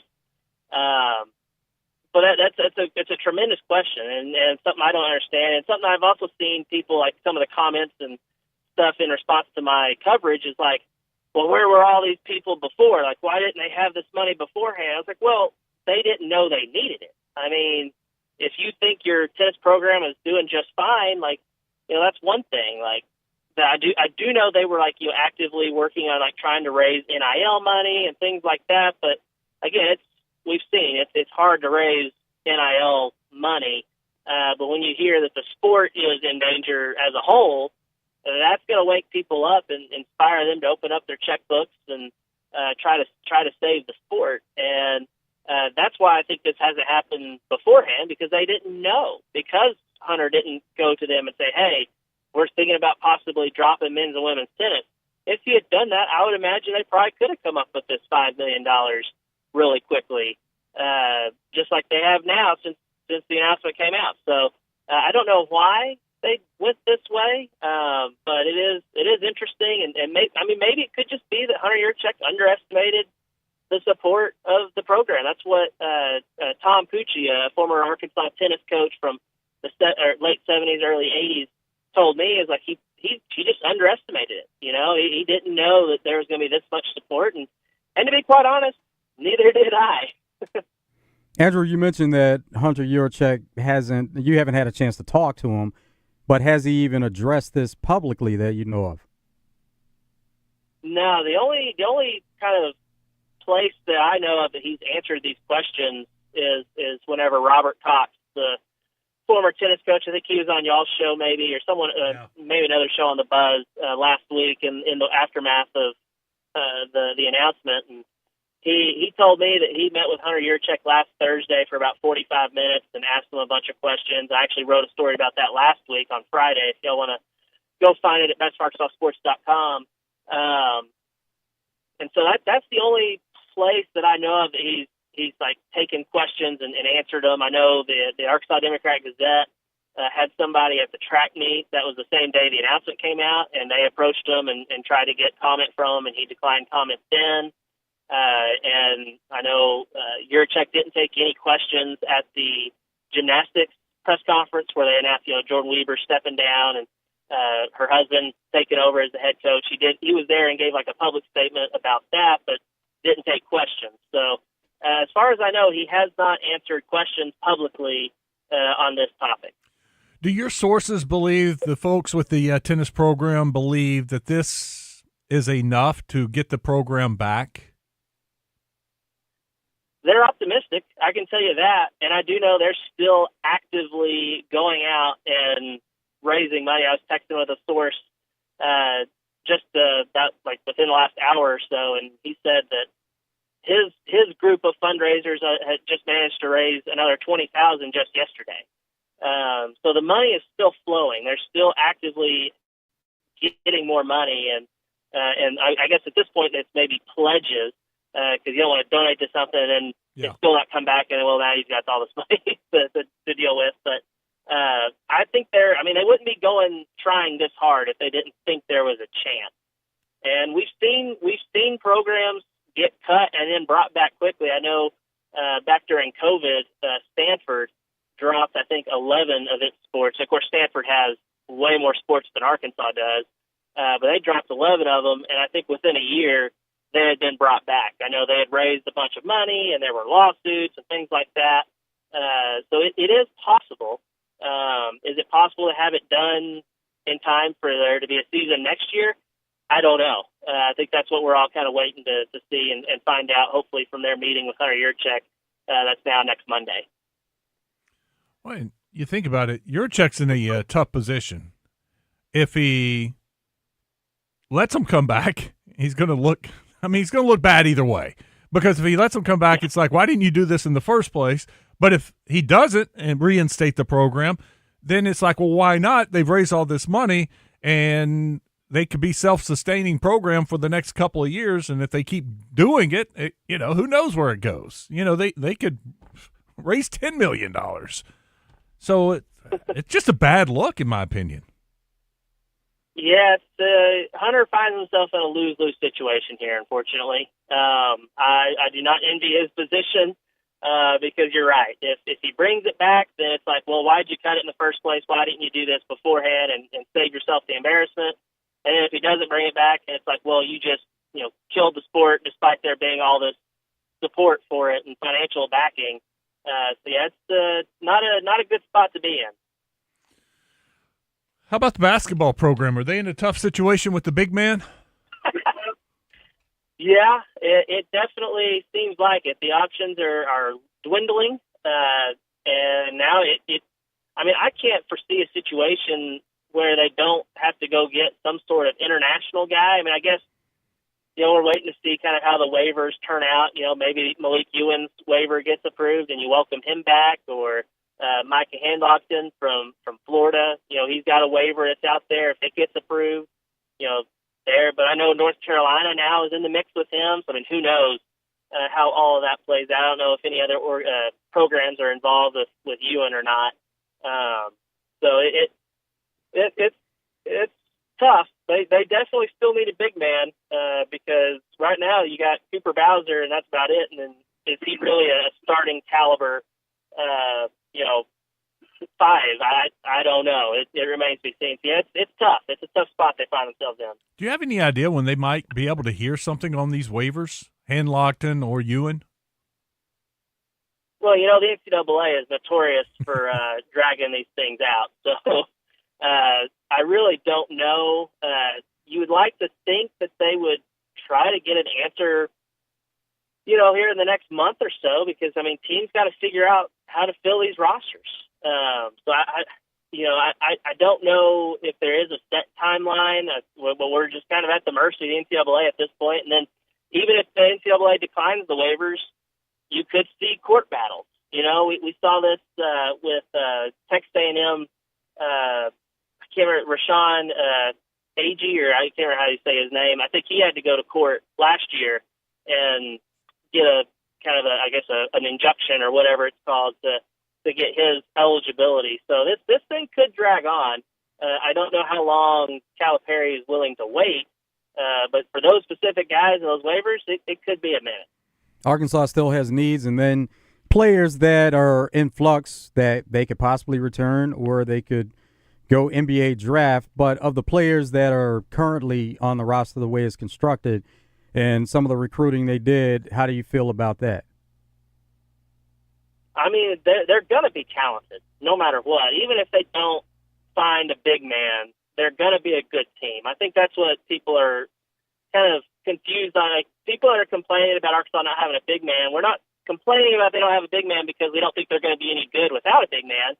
We just don't know if Arkansas is going to be able to take that next step. Like, yes, making it to Sweet 16 is great, but if you're an Arkansas fan, don't you want to make it further? Don't you want to make it back to the Final Four, for the first time since '95? And I think that's kind of the difference there. But even without a big man, I think they've got enough talent. I mean, especially, with the freshmen that are coming in. It's an incredible class. Very excited to see what Jordan Smith looks like. J.J. Andrews being an Arkansas guy is very exciting. I personally, I'm a Springdale guy, so I want to see what Isaiah Seeley looks like, second year in the system. I think he's a guy that can make a big jump. Jeremiah Wilkinson coming from Georgia, we know he can fill it up. We know he can score. So you at least have somebody that can put the ball in the hole. And then, of course, I'd like to see Billy Richmond back. And I mean, Malik Thomas would be kind of the cherry on top. But if you can at least get Billy back, then you've got your team leader, the heart and soul of the team. So they're going to be good regardless. It's just a matter of how good can they be. Hutch, we appreciate it. Great job reporting on this tennis story, and we'll keep watching Arkansas Sports 3 or Best of ArkansasSports.com to get updates. We appreciate you. Yeah, no problem. Anytime, guys. See you, man. Andrew Hutchinson on the D3 Auto Sales Hotline. We'll come back, take some phone calls, 661-1037. We'll check out the text line, Middleton Heat and Air text line, if you'd rather text us. Same number for that. Stick around. Oh, by the way, Arkansas did not score. Got a runner on second. Got a leadoff runner on, but bunted her to second, but a couple pop-outs. Pop out to left field, short left field, medium deep left field for the other one, and we're still tied at 1. We'll keep an eye on the softball game. Stick around. It's Out of Bounds.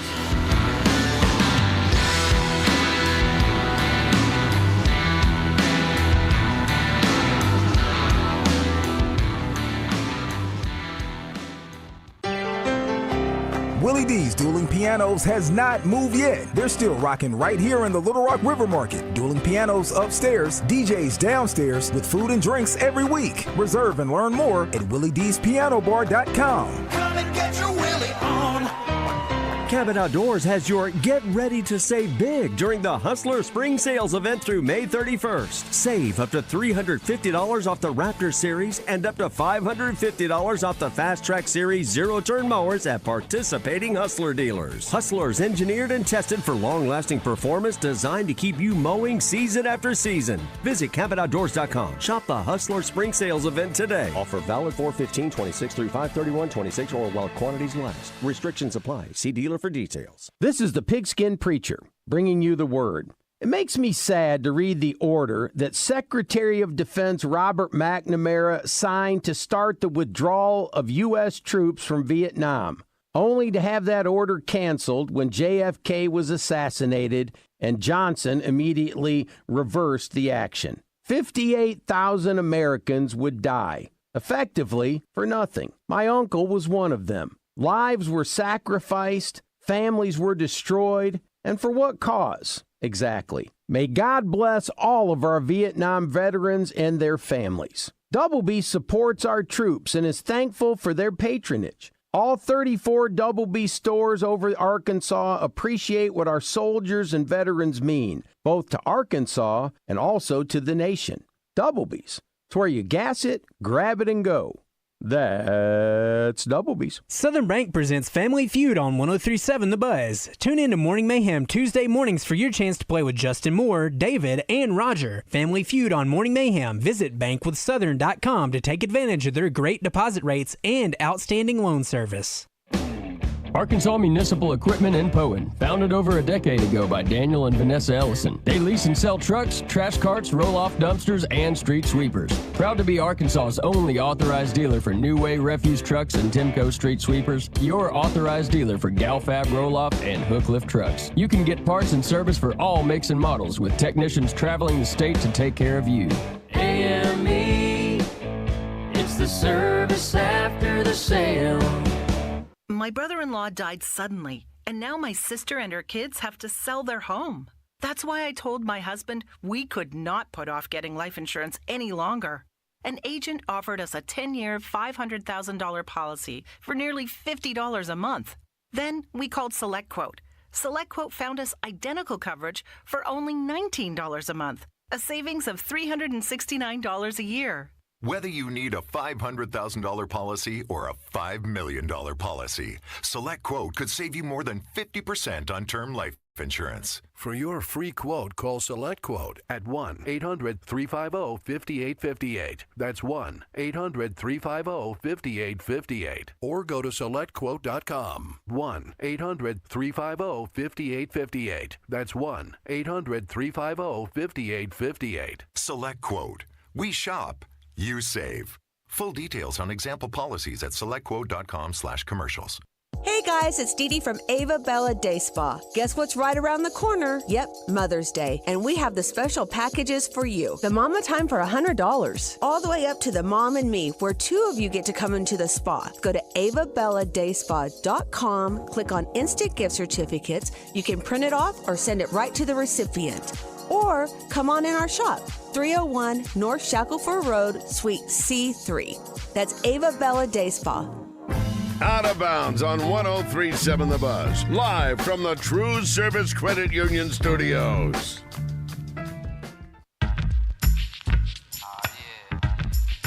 Welcome back to Out of Bounds. Westmore and Joe Franklin with you. Big challenge for Arkansas. Leadoff runner was called safe at first. Arkansas challenged it. Replay showed clearly she was out. They reversed the call, so nobody on base, one out. Alabama hitting in the bottom of the fifth, all tied at 1. 661-1037 if you'd like to join us. I'll check out the Middleton Heat and Air text line. And we got Navy Mike. What's up, Navy Mike? Hey, what's up, guys?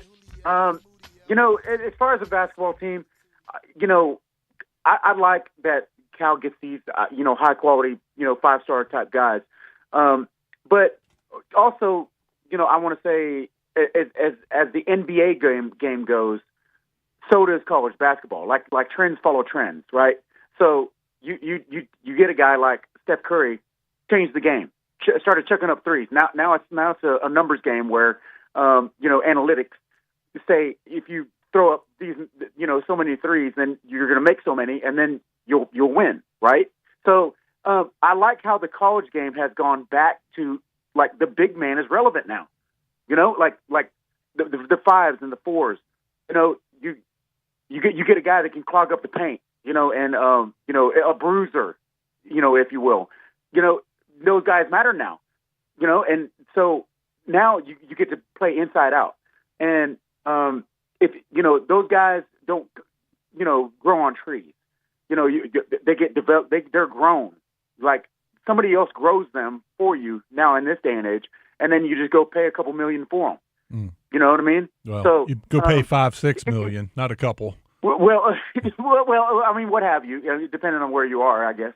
But I like that the game has the college game anyway has those guys are valued now. You got to have them. You have to, like the Alex Caravans, the Lindeborgs, those type guys. Like you look at the Final Four, they all had front courts that were bruisers. Mm-hmm. So you do have to have those guys.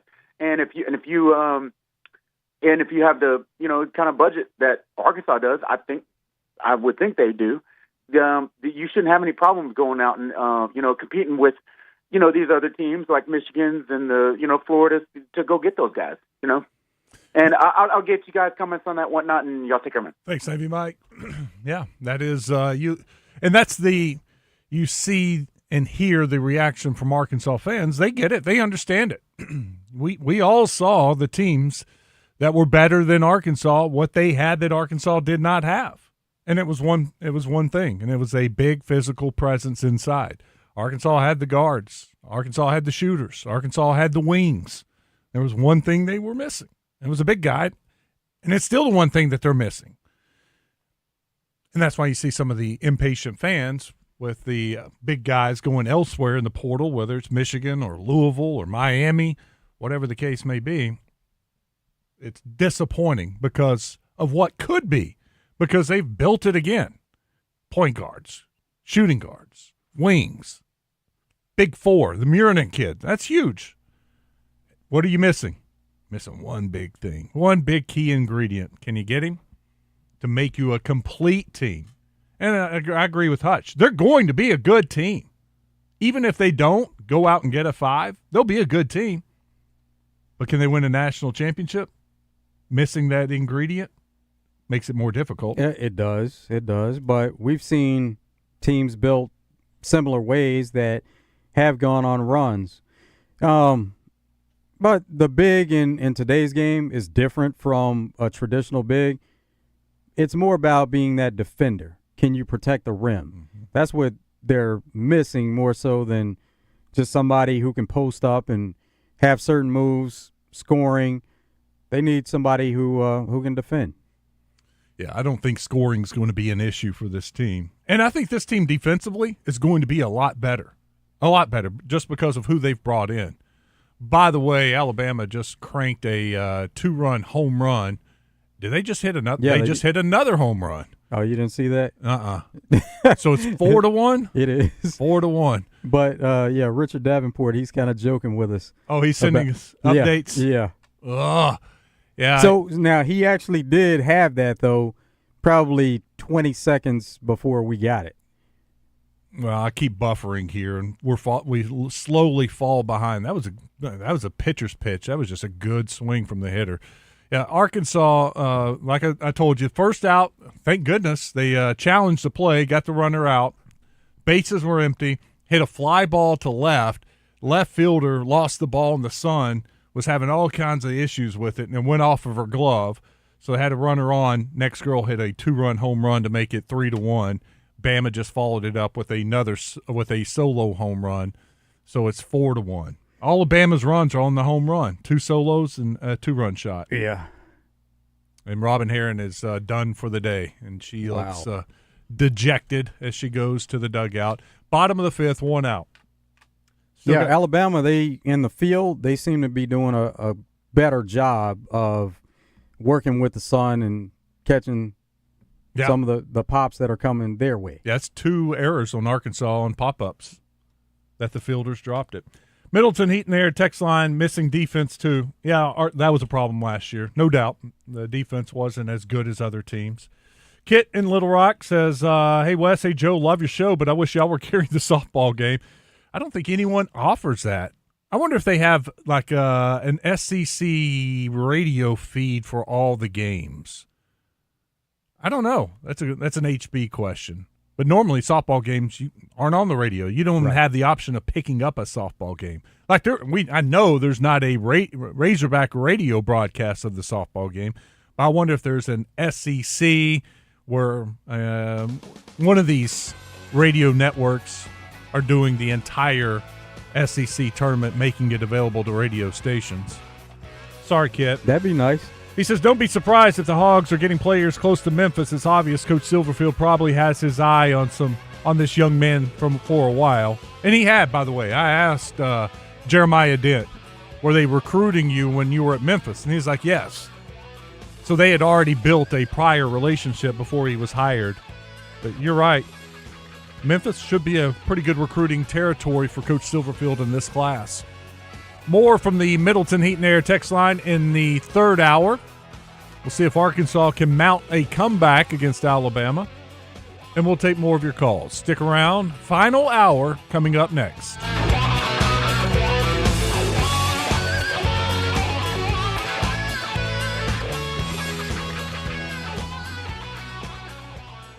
Ray Tucker with good news for enthusiasts of Triumph motorcycles. Honda of North Little Rock now carries the legendary classics and cutting-edge rides. We have the Bonneville Bobber, Daytona 600, the TF450X, the Stunning Elvis Presley Edition, and the Rocket 3 Evel Knievel. You get the idea. Come see us at Honda of North Little Rock, your family fun headquarters. Chevy trucks have you covered when the road takes you from smooth sailing to Chevy Colorado will eat up some of the toughest terrains with 5 available drive modes. And Silverado and Silverado HD have the muscle to take you out for some serious with multiple engine options and impressive towing. While Silverado EV is the perfect combo of performance and capability. Nice. Making it a snap to hitch up this electric truck and hit the road. Wherever the road leads, Chevy trucks are right there with you. Chevrolet, together let's drive. U.S. Truck Accessories presents Match Game on Morning Mayhem. Listen for your chance to play their version of the classic TV game show from U.S. Truck Accessories in Conway and Searcy. Your #1 Central Arkansas source for camper shells, bed covers, spray-in bed liners, and more. Veteran owned since 2002. Online at ustruckaccessories.net. This is Larry Culpepper, the inventor of the college football playoff. When I'm in Arkansas, I always listen to 1037 The Buzz. Ice cold, Dr. Pepper, hip.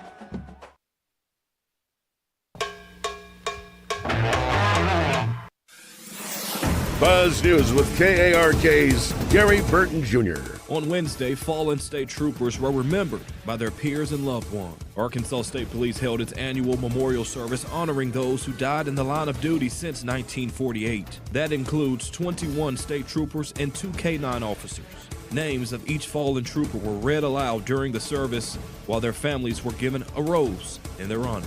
In other news, a train in Pulaski County crashed into a tree yesterday morning. RDOT says the tree fell onto the tracks near Higgins Switch Road just before 8 a.m. All lanes of Highway 365 were blocked off. Thankfully, no injuries were reported. And police in North Little Rock are looking for a missing man this morning. There's little details, but officials say 47-year-old Matthew Terry was last seen on West 29th Street. Anyone with information should call the North Little Rock Police Department. For the Buzz Radio Network, I'm KARK's Gary Byrne Jr. Weather from the Fletcher Weather Center with KARK's Pat Walker. It is a cool start this morning. It will become mostly sunny, and that'll help it warm up a little bit. We'll get up to 70 this afternoon, with still a north wind at 5 to 10 miles per hour. Tonight, the clouds come back. Mostly cloudy, still cool, a low of 52. Mostly sunny for Friday, and a high of 78. For the Buzz Radio Network, I'm meteorologist Pat Walker. Are you hungry? Something new, $25, all you can eat, sushi rolls, soup, salad, Benihana rice. Come at Benihana's Monday through Thursday. Get in the conversation with Life and Feedback at 1037thebuzz.com. Presented on Out of Bounds by Arkansas Best Chevy Dealers. Chevy Colorado eats up the road with 5 available gears, and Silverado has the muscle to tow. Life and Feedback from Arkansas Best Chevy Dealers. Chevrolet, together let's drive. Hey folks, this is Mitch Ward, proudly serving the great state of Arkansas with Red River Auto Group for over 20 years. We started as Arkansas's #1 Ram, Dodge, Chrysler, Jeep dealer, but we've also got Ford and Toyota. And I like to think we've got the largest discounts than anybody in the state. But folks, really, if you bring us any reasonable deal right now, we're going to try to put something together. If that means us giving a little too much for your trade or selling ours or just a little too cheap or fighting for the best rate, we're going to make it happen. Check us out at redriverauto.com.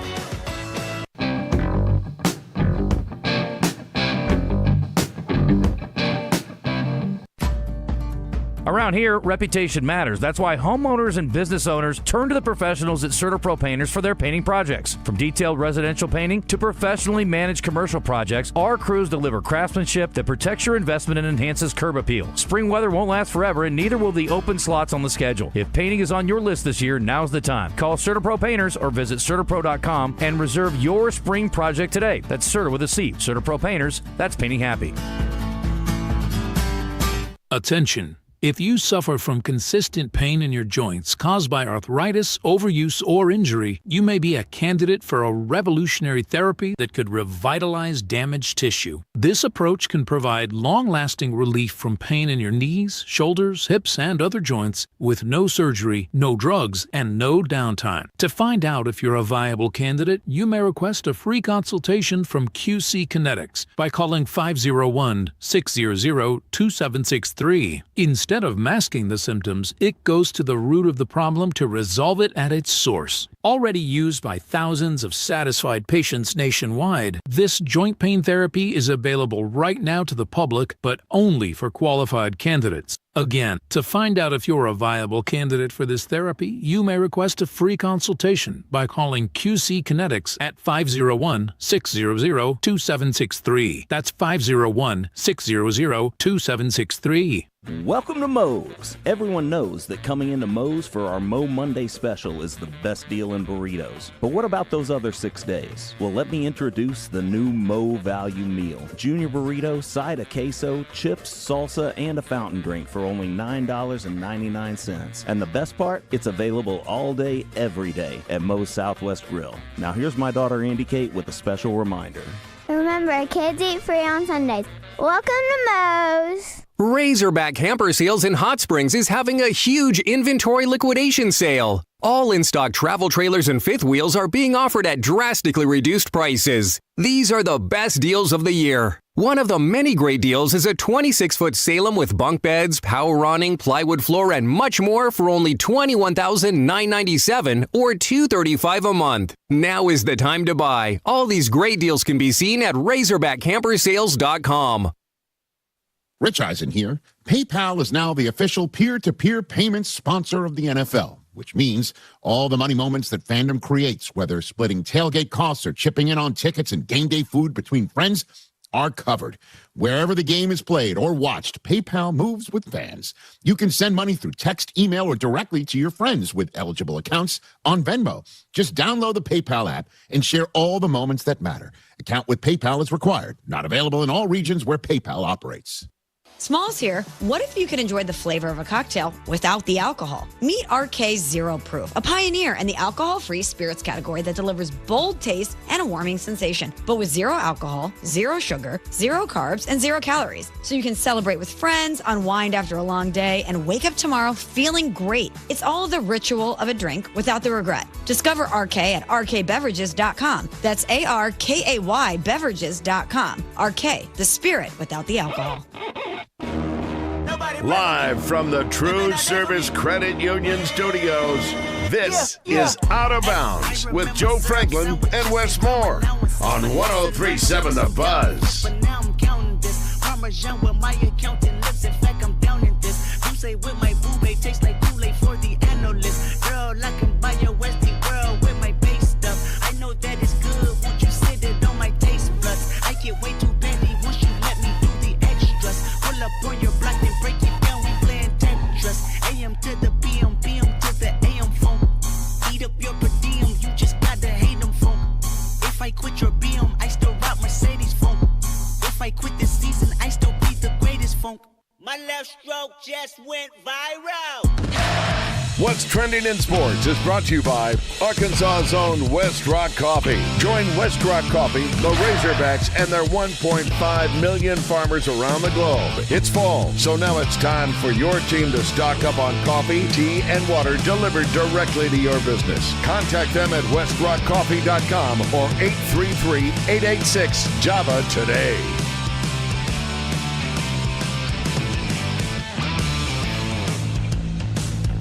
All right, let's take a look at the NBA playoffs. Last night, a couple of games. First game was really good. Philadelphia and New York. Philadelphia had an early lead in this game. New York came back. In fourth quarter, was back and forth, exchanging leads. Here's what it sounded like. Brunson finds Anunoby, finds some space and throws it down. Here comes Josh Hart. Hart down the middle, alley up to Bridges. Knicks go on to win that game. Tell you what, to me, the game swung. They're in the fourth quarter. 108-102 final, by the way. Knicks win by 6. There was a play, Joe, they were running a pick and roll at the top, and the New York Knicks offensive guy came around the pick, kind of lost his balance. There was a little contact. No foul was called. Philadelphia gets the ball, goes back the other way. And, you know, to the Knicks' credit, they didn't do a whole lot of griping, complaining about it. And all of a sudden, I feel like the officials realized they kind of missed one, blew one, and they had a couple makeup calls that helped the Knicks. And that game just kind of swung on a play that helped Philadelphia, but in the end, felt like New York got the benefit of it, if that makes sense. But it was a well-played game down the stretch, and Knicks survived, winning by 6, 108-102. Leading the way for New York, Brunson had 26, Anunoby 24, Towns had 20, Bridges had 18. Talk about balanced scoring from your starting lineup. Of course, Philadelphia was doing this without Embiid. That's what it seems like Knicks have done a better job of, not only for this postseason, but maybe later in the season. They found something, and they haven't been known as much of a scoring type team. They're more of a defensive team. We know they can put it together defensively at any time. But what they've done such a great job of, they've stopped the other team, and they've slowed them down enough, but then they've been really efficient, really good at scoring. And that was the difference in some of those games we saw recently, where they've won by 25-plus points in a few of those games. Last night, a lot closer, but they've really taken off with their offensive game. Yeah, on one of those rare occasions where the Knicks did not shoot the ball well at all from the three-point line. 7 of 26, like 27%. They found other ways to score inside the three-point line. And Philadelphia, to start the game, was shooting lights out. And it was kind of with the story of living by the three, dying by the three. At the end of the game, the fourth quarter, they could not buy a three. I don't know how many in a row they missed there in the fourth quarter, but the shooting touch left Philadelphia. They made 13 threes for the game, but I bet they missed maybe their last 6 because they showed the stat during the fourth quarter. They were shooting close to 50%, and they end up well below that. So they struggled down the stretch. But Knicks get the victory, and New York's in control 2-0, going to Philadelphia now. Philly trying to hold home court, hold serve, and try to tie this thing up with a couple of home victories. In Kentucky, Arkansas goes 1-2-3 in the 6th. 3 up, 3 down, nothing going. 4-1, they trail. Let's hear from 4-1? 4-1. Yeah. Let's hear from Karl Anthony Towns. Were you trying to be polite and help Drummond, or were you getting tired of waiting for the ball to shoot your free throws? Seemed like they were struggling. I wanted to get the game going, man. I already had a hot hand, so I didn't know what was going on. But I said it on Sports Center. They was asking what was said, and I was like, honestly, I didn't say anything to Andre, and none of them. But I did say something to Maxie, and that's why y'all saw us laughing at the free throw line, because he walked up to me and I was like, I went to Kentucky longer than you, so I have a little more experience, with the geometry and all that comes with getting the ball off of that. So shout out to Cal and the amazing teachers we had at Kentucky. Taught me well. Calipari effect. Getting some love. Yeah. Got plenty of players sprinkled throughout NBA to get it. Late game last night, not much of a game. Early on, it was competitive, but Spurs pull away, win big. Picked off Champagny. 3 possessions, 3 turnovers for Minnesota. Champagny for 3. No good again. Wembanyama comes soaring in for the slam. Castle driving all the way to the basket and count it, plus a foul. Yeah, they outscored them by 17 in the second quarter, 11 in the third quarter, and the rout was on. San Antonio wins 133-95. So they tie that up. 1 game apiece going to Minnesota next. Castle had 21. Victor Wembanyama had 19. Fox had 16. Very balanced. But then again, not a whole lot of minutes played for their starters. They let the role players come in. The bench played a lot of minutes, and they scored. So Spurs got to rest some of their guys, as did Minnesota, because they knew this game was over early in the fourth quarter. You knew this one was already done. Randall had 12, McDaniels 12, Shannon 12. Anthony Edwards played 24 minutes off the bench. He had 12 points. So, but mission accomplished, I'm sure, for Minnesota. They went, got the split, and head back home and see if they can't take care of the home court cooking and go up 3-1. Yeah, when you see a game go like that, no need in taking a chance on anyone getting injured late. Let's go to Charles Barkley. He's got a message for Draymond Green. It's over for the Warriors. There you go. I mean, no disrespect. But disrespect is. There you go. No disrespect. Disrespect. It ends for every old team. You have your run. You get old. Y'all let Clay go. You and Steph on the backside of y'all careers. It just passed you by. Y'all had one of the greatest runs ever. If you think you're not in the playoffs, you're not gonna make. You think you're gonna get healthier for next year? You're just gonna get older. That's no disrespect. You guys had one of the greatest runs of all time. If you want to compete, you're gonna have to leave there. If Steph wants to compete, he's gonna have to leave there. You're gonna have to make that decision. What if they bring the right pieces in? They can't bring the right pieces. Why? Because they don't have no cap space. Okay.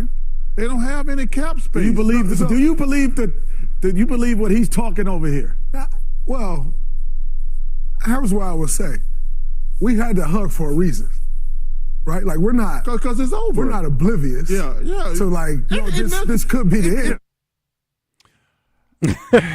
And Draymond on the set last night, Shaq was out, and we know that Draymond has, as an active player during the season, he's done some TV there with Inside the NBA, and now that season's over for him, he's going to be in studio a little bit more. You think they've had that conversation off the air, and they're like, all right, let's take that to the air. I'm going to tell you it's over. No, that's Barkley being Barkley. At the time, spontaneous. Alabama just hit another solo home run. It is 5-1. So 4 home runs on the game for Alabama. That one looked like an innocent pop-up to center field. I don't know if the wind's blowing out, but it did not look like it was a home run off the bat. In fact, the outfielder kind of took a step in, and started trotting back, and all of a sudden it's over the fence by about 6 feet. 5-1 Alabama, 3 outs for Arkansas to make a great comeback. They're in the bottom of the 6th. Alabama's still batting. They've got 1 out, so it's not quite done for Alabama at the plate. Let's go to Major League Baseball. Here is the Nationals and Twins. This one lifted out to right center off the bat of Millis. Drafting it, Buxton looking up. It's out of here. Drew Millis with his first of the year. Drilled out to right center. Traveling high and deep and out of here. Second career grand slam for C.J. Abrams. Nationals roll 15-2, your final score. Pirates, Diamondbacks. And a fly ball to center field, hit deep. Alec Thomas back to the wall. And that ball is crushed. Powell goes low. Dead central, a bomb here in Phoenix. That was it. Your complete game. 1-0. That home run, all the scoring. Mariners and Braves played a low-scoring game. Hammered. Deep. Left center field. Incoming. Julio home run. Julio Rodriguez, former Trav. Yeah. 3-1, Mariners win. Tonight in the NBA, 2 games. Cavs, Pistons. Detroit, home favorite. 3.5 points on Bet Saracen. Not a huge favorite. We've seen a lot larger lines. Detroit, by the way, covered the first game against Cleveland. We talked about that low line, but Detroit looked pretty good in game 1. 3.5 on Bet Saracen. Then tonight, it's Oklahoma City, L.A. That line was 15.5. It's come down a point, Joe. It's 14.5 now. It was 15.5 for the first game, and it was 15.5 this morning. But it is now 14.5 on Bet Saracen. Oklahoma City favorite at home. Somebody laying some money on Lakers. Maybe. They're believing that they can keep it close. There's not been any kind of developments, right, as far as player participation? No. That would make the line move? Yeah, I think it would move a lot more, or at least a little more than that, if, Luka was possibly coming back or OKC had something going on with them. Over-under tonight, by the way, is 211 in that Oklahoma City-New York game, and I think Bama may have scored again. Play at the plate, safe. Wow, 6-1. Had a double, next batter, line drive right up the middle, got to the center fielder quickly, and I thought maybe he could throw her out at home, but she was quick, slide in safely, and this game, which was 1-1, Arkansas actually led 1-0 in the 4th inning. Alabama got a solo home run to tie it up, and then the floodgates have opened in the 5th, and here in the 6th, Bama adds a couple of more. And Arkansas's run at the SEC tournament is 3 outs away from being over. Well, they know that there's something on the other side. They'll still be playing softball. So in a game like this, when you realize that the ending could be close for now, you realize there's more to be played. So it's the great thing to be able to fall back on. Yeah, they're in a great position to be a top 8 seed. They'll be hosting a regional in Fayetteville, and if they win that, host a super regional in Fayetteville. So just their dream of winning another SEC tournament looks like it's going to come to an end unless they have a big rally in the 7th inning. Tomorrow night, some interesting lines on Bet Saracen. Philadelphia, like we said, going back home, 1.5 point favorite over New York, a very slight, small home favorite. And when Minnesota takes on San Antonio, Minnesota's going to be a home dog. Minnesota is getting 3.5 points at home. So you see that? Very interesting. Yeah, that's San Antonio respect right there. While I'm on Bet Saracen, by the way, they already have their baseball odds out for this weekend for Oklahoma. Arkansas is a 1.5 favorite in game 1 on the run line. You can get that for plus money or even money, plus 100. Money line, Arkansas is minus 170. Oklahoma's plus 130. Total runs in game 1, 10.5 is your over-under. And Bama's going to score again. This was a single right down the third base line. I thought the third baseman would get the glove on it and stop it, but she couldn't. Got down the line, run scores 7-1. Joe, when we went on the air, I was talking about this pitcher's duel and how it was going to be a low-scoring game, and then the over-under was 8.5 on Bet Saracen. Oh, that's an error. She should have made that play. Just saw the replay. So I made a small wager on the over-under, little lunch money. Yeah. Thought I could win some easy money. It was looking like easy money. Now I'm going to sweat this thing out. 7-1. We're up against it. Runner on second. Need a out here. And then Arkansas go 1-2-3 and hit the under at 8. That's crazy how they can get so close on these lines. National Hockey League, Sabres, Canadians. Samuelson on for Greenway. He's got Kozak moving to the net. Greenway, his shot scores! That was the quick last night in the NHL. You had the two games. Sabres win 4-2 over the Canadians. Ducks, Golden Knights. That series was all tied at Golden Knights had a 1-0 lead, trying to make it 2-0 at home. Pass up the middle, Kreider. Again, it's Hannafin back. Boy, carry over to play the puck. In front, score! 2-0 Ducks.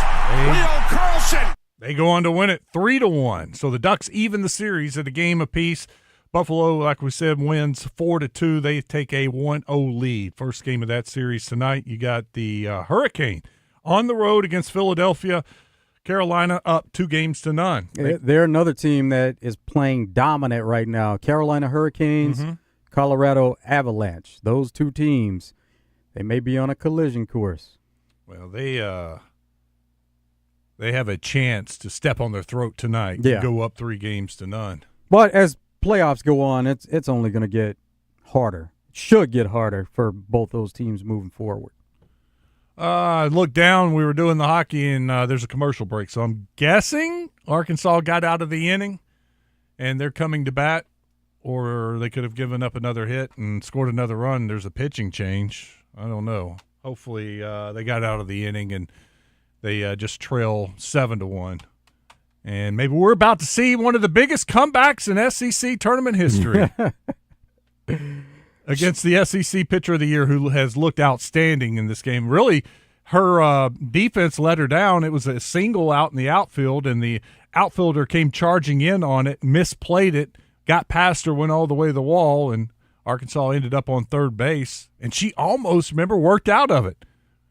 Had a runner on third with less than 2 outs, got the out, 2 outs, and it was a wild pitch that allowed Arkansas to score. So Arkansas without an RBI and very few hits today.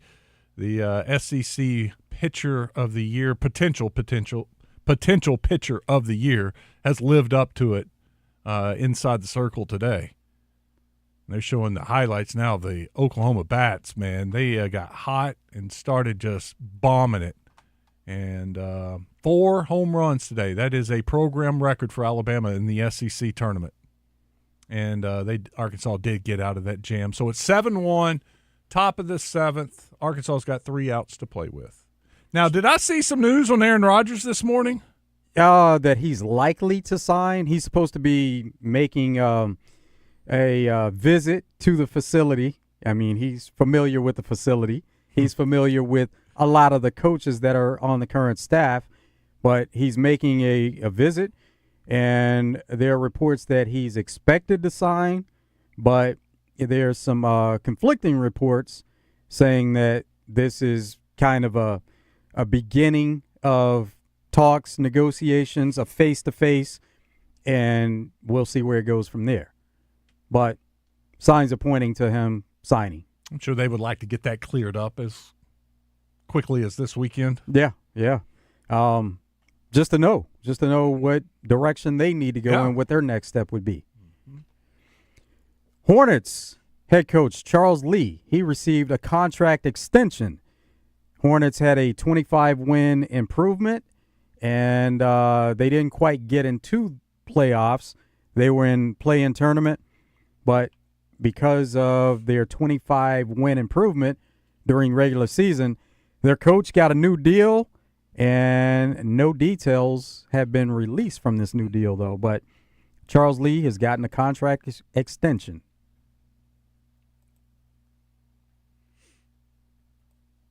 First out.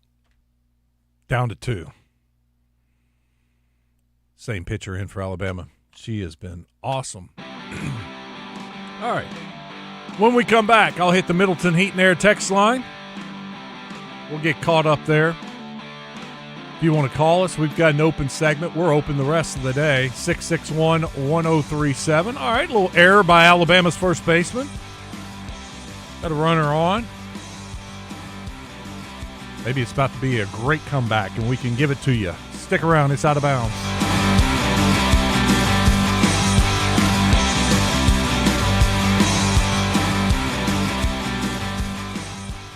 Listen for Champs and Chumps on Fridays during The Zone. Brought to you by Washita Bar and Grill on Central Avenue in Hot Springs and BKC Home Builders, building premier homes in Hot Springs. The 22nd annual Double B's Buzzbecue is coming up May 9th at the downtown Riverside RV Park in North Little Rock. Sample barbecue from some of the best barbecue cooks in Arkansas, competing for the coveted Buzzbecue Grand Champion Trophy. It's the 22nd annual Double B's Buzzbecue, May 9th, brought to you by Oaklawn Sports, Bud Light, and Gravely Mowers. Get your tickets at buzzbecue.com.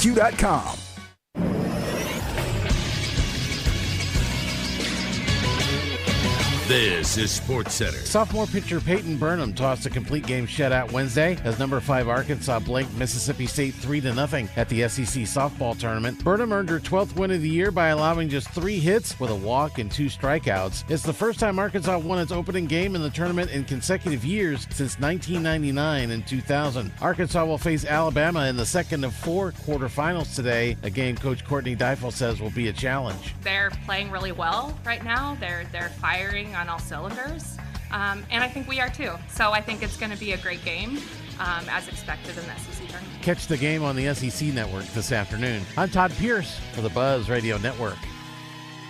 2 things that last forever: a mom's love and a diamond from Robert Irwin Jewelers. Massive Mother's Day sale going on right now at Robert Irwin Jewelers. This year, don't just tell her, show her. Robert Irwin Jewelers, 5 locations or online at rijewelers.com. It's Justin Acree for Coffin by Design West. Shop with the local folks and get exactly what you want. You can also shop from the convenience of your own home by going to kaufmanlumber.com. There's an online store with over 800,000 items in inventory that can be delivered straight to your front door. Items in inventory include everything from hardware to housewares, heating and cooling supplies, lawn and garden tools, sporting goods, store and office supplies, and there's a huge range of products in each area available. So go by their store in West Little Rock at 14900 Cancel Road, or do your shopping online at kaufmanlumber.com. Experience the unmistakable difference today at D3 Auto Sales in Des Arc. D3 Auto Sales is your home for quality used trucks, SUVs, and cars from all the top brands, specializing in unique custom lifted and leveled used trucks, including 4-wheel drives. And this commitment to excellence extends to their full-service 10-bay service department as well. Also looking to trade in or sell your vehicle? D3 Auto always pays top dollar for your pre-owned vehicle. D3Autosales.com. Shipments of spring and summer fashions are arriving at Bell & Sword. That means swimwear from Saks, Peter Millar golfwear and shirts, Johnny O's store within a store. Be sure to check out the Faraday line and Martin Dingman shoes and leather goods. So hurry in for a great value on quality men's clothing at Bell & Sword for your spring and summer items, and you'll look fantastic. Bell & Sword, 1011 Oak Street in downtown Conway on Facebook and Instagram. Tennis fans, get ready for world-class tennis at the UAMS Health Little Rock Open. Presented by the Worsham Law Firm, May 24th through May 31st at the Rebsamen Tennis Center in Little Rock. Exciting hardcourt action on the ATP Challenger Tour. Admission is free. The tournament benefits the bone marrow transplant program at the UAMS Winthrop B. Rockefeller Cancer Institute. For more information, visit littlerockopen.com. littlerockopen.com. Hawks Homes, Arkansas's #1 dealer. They have more inventory than anyone in Arkansas. Hawks Homes is celebrating its 40th anniversary this month. In honor of that, Hawks is selling a home at $39,995. Hawks has other specials going on, other models as well. Be sure to take advantage of this great deal. Only lasts the month of May. We also offer custom-built manufactured and modular homes. 1 to 5 bedroom homes that can be built to accommodate your needs. Check us out at Conway and Bryant with over 65 miles models to choose from, or go online at hawkshomes.net. Ray Tucker with good news for enthusiasts of Triumph motorcycles. Honda of North Little Rock now carries the legendary classics and cutting-edge rides. We have the Bonneville Bobber, Daytona 600, the TF450X, the Stunning Evo Special Edition, and the Rocket 3 Evel Knievel. You get the idea. Come see us at Honda of North Little Rock, your family fun headquarters. Out of Bounds on 103.7 The Buzz. Live from the TruService Credit Union Studios. Online at TruService.net. Out of Bounds with Joe Franklin and Wes Moore on 103.7 The Buzz. This is number one champion sound. Yeah, Estelle, we about to get. Well, I got good news and I have bad news. Good news is, if you played the under with me, we hit by the skin of our teeth. Bad news is Arkansas lost 7-1. It's over. What was that over under again? 8.5. Wow. Yeah.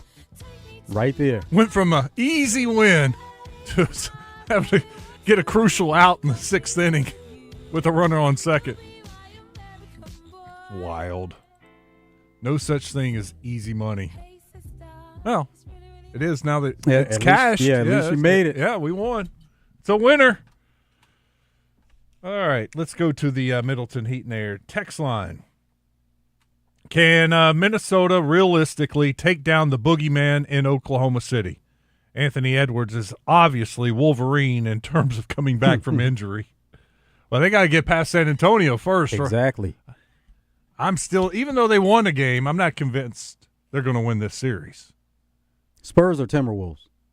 Timberwolves. Like, if I had to make a pick right now, I still think the Spurs come back and win this series. Yeah, well, it's tied at 1. Really tough place to play. Minnesota's home, and they've matched up well against them all season. So we'll see. I mean, a lot is going to depend on these next two games. If it's a split, then it leans back towards Spurs. But Timberwolves, they get 2 at home, then they may be in position to go ahead and move on. I see this going 7. I think it's going to be a great series. It should be. Yeah. Softball is on 106.7. It was. It was? It was. Yeah. I saw that during the commercial break. I'm like, what? Really? And so I stuck my head into that studio, and right when I stuck it in my head, it was the final out. And I was like, oh, okay. Well, we knew that. We were just trying to keep you here. Yeah, that's right. I knew that all along. We were giving updates. Yeah, here's another one. And another one. Yeah, you guys knew. 501 says, I'm watching it on YouTube. And you can watch us on YouTube. Sure can. Missing defense. I read that one. Did the Razorback basketball team not get the 7-footer from Finland? Yes, but he's a power forward. He is your stretch 4. He's not a postman or a center. He is not like Brazil, but similar to the way they play the game. Think of him in that terms. 501 says, Hunter just needs to say he's cutting the football program so the money can start rolling in. Oh, yeah. 870 says, this is Scott. Scott says, without the shock of ending the program, they would have never raised that kind of money. I disagree, Scott. I think if Hunter would have gone to him months ahead and said, here's what I'm thinking. I'm thinking about cutting the program. What can we do? And they say, hey, we can go out and raise our own money and get these donations, and we'll save the program. You don't have to do that. We'll prove it to you. Yeah, the only difference is it's public because it was put out there that they were getting cut.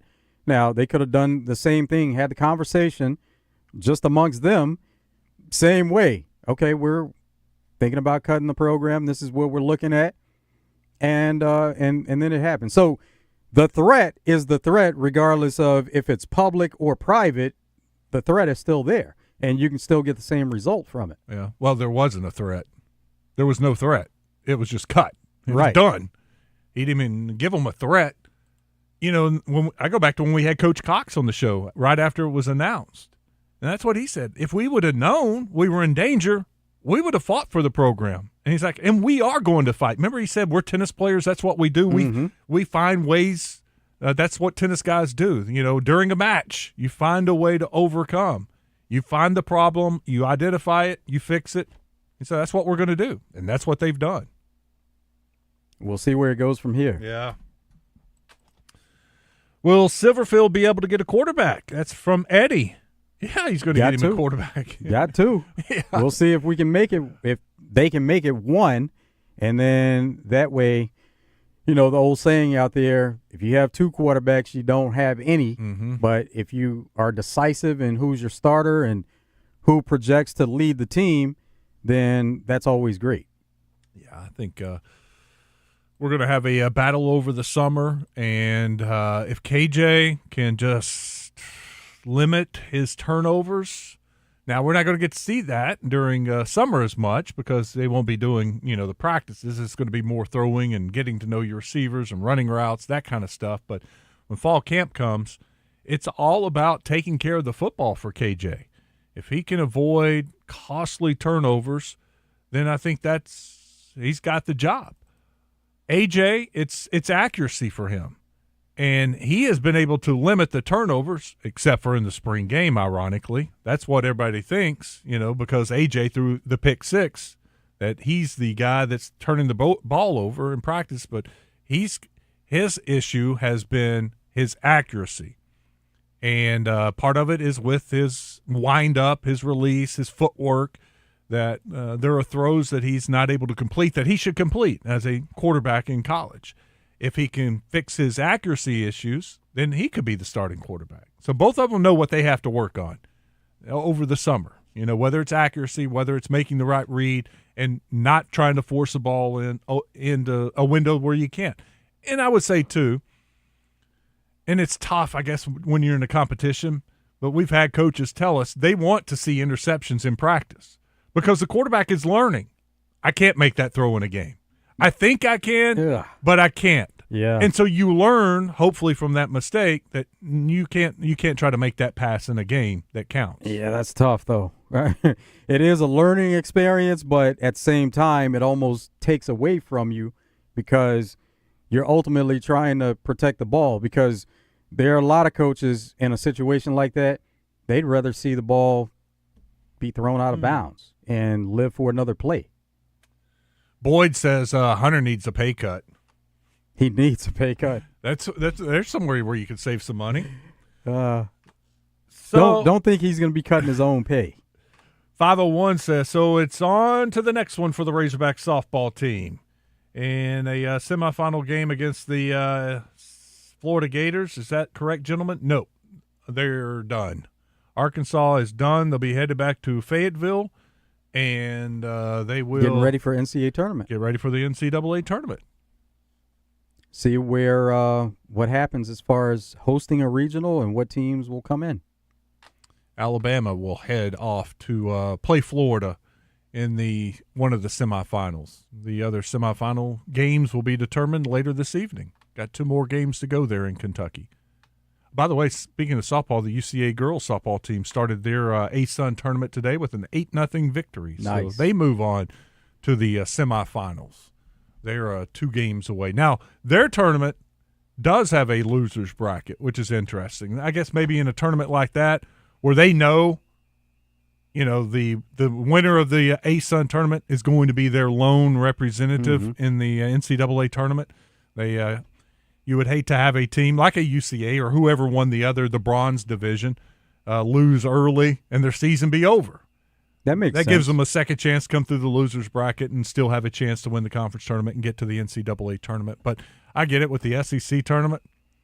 All these teams are in. The ones that are playing today, they're going to be in the NCAA tournament. So now there's no need to have a loser's bracket and just put a stress on your team playing all these games.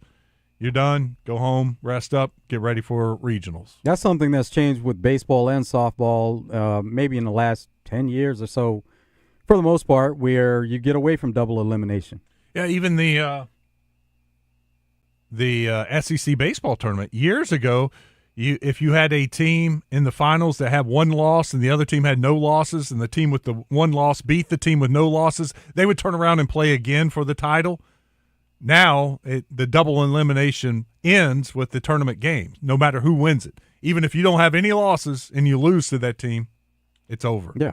And that's fine because they don't want to have another game that's really unnecessary at that point of the season for the SEC anyway. Makes sense.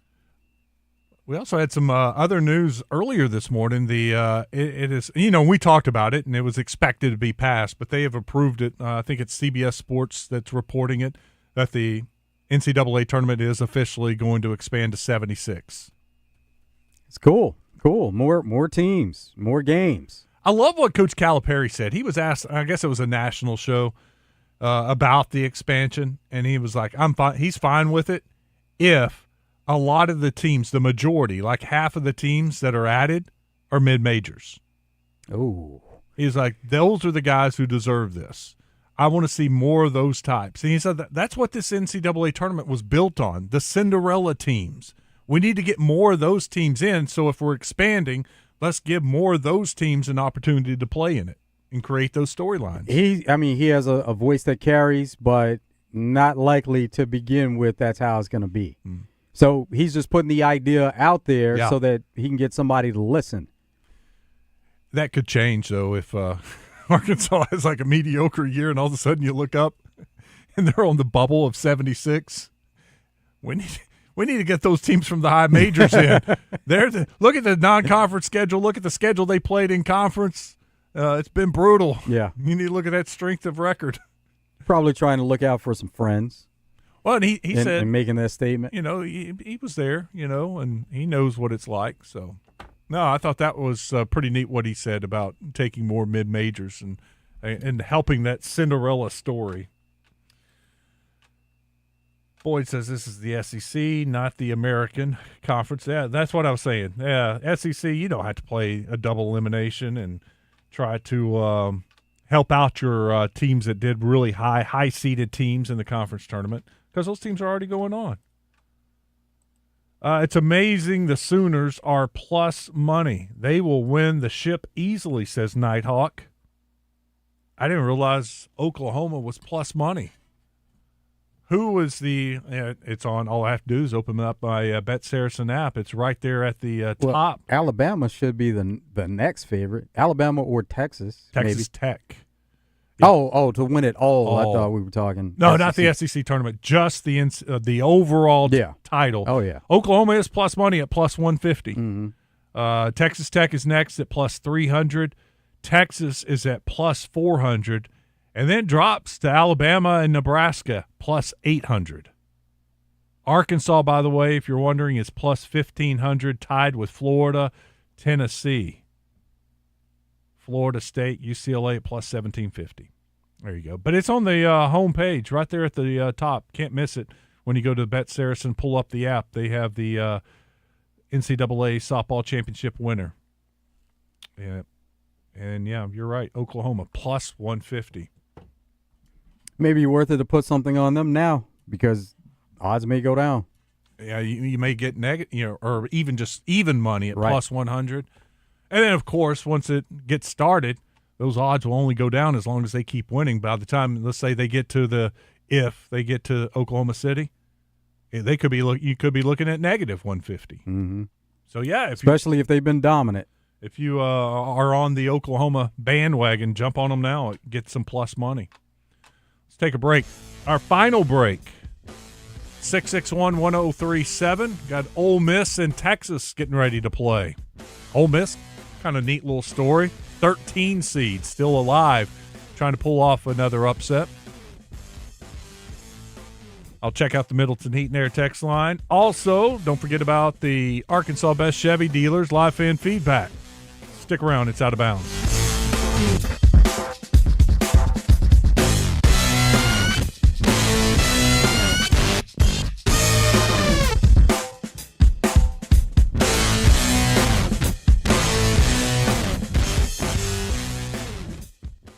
When work needs doing or the trail calls, you need a machine that's ready for both. Honda's line of Pioneer side-by-side. Choose the Compact 520, the powerful 700 series, or go big with the 1000 line. Built for 3, 5, or 6. Visit Honda of Russellville or HondaofRussellville.com today and find your perfect Honda Pioneer side-by-side. For your safety, read the owner's manual and wear a helmet and eye protection. Always wear a seatbelt and close the side nets and doors when operating. Honda side-by-sides are for riders 16 and older.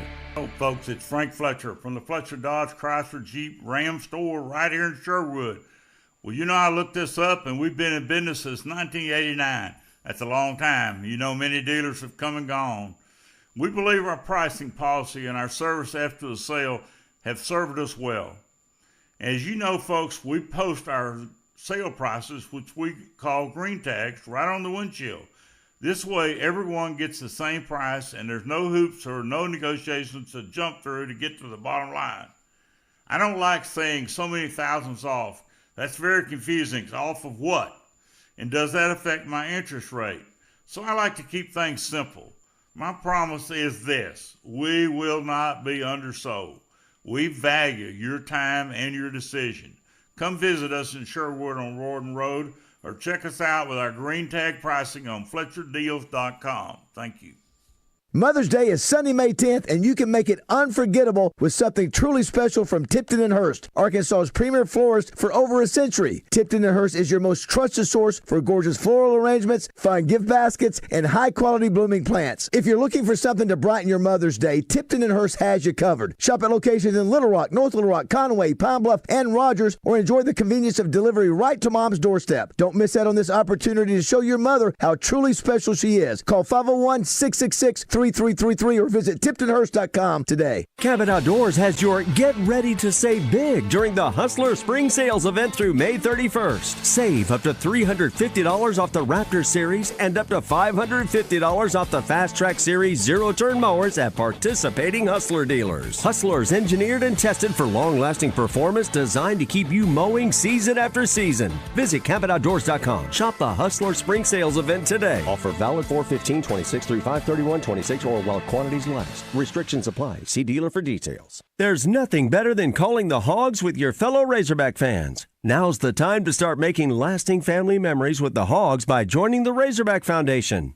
Annual memberships start as low as $50 per year. The financial support provided by Razorback Foundation members makes a once-in-a-lifetime experience possible for more than 465 student athletes. Your gifts provide scholarships, academic support, training and nutrition, as well as professional and personal development assistance. Razorback Foundation members earn access to season tickets, priority seating and parking, tailgating, invitations to exclusive coaches and player events, as well as discounts to local restaurants and Hog Heaven stores. Your support will help the Razorbacks continue the path of success and bring home even more SEC and national championships. Text JOIN to 479-349-4313 or visit RazorbackFoundation.com for more information. That's JOIN to 479-349-4313. Can't wait to see you on the hill. Go Hogs!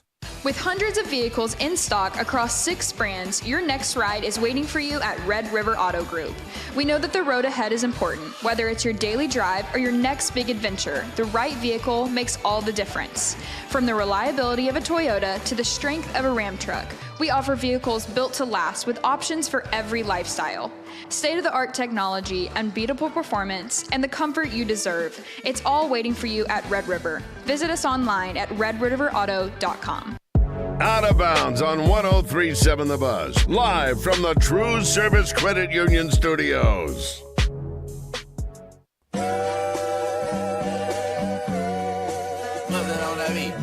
Hey, Monster on the beat. Debo, any rap. He a free throw, man down. Call her Amber Lambs. Tell him free, bro. Nella to the cross. He walk around like Welcome back to Out of Bounds. If you'd like to join us, come on, 661-1037. Real quick, we'll take a phone call. You know, Acree's gone. He's in Mexico. Mm-hmm. So since the boss is gone, I'm going to do something. Joe, tomorrow, I'm going to let you go at 3:30. You can go. Start the weekend 30 minutes early, okay? And drive time, I'm giving drive time the day off. Wow. Yeah, I'm just going to make an executive decision since Acree's gone. I don't think he'll be too mad, but I'm going to let you take 30 minutes off, take the weekend, and just go. And just whatever you want to do, just start at 30 minutes early. And I'll take care of drive time, too. Take care of drive time, yeah. too? Wow. Yep. That's just the way I'm feeling.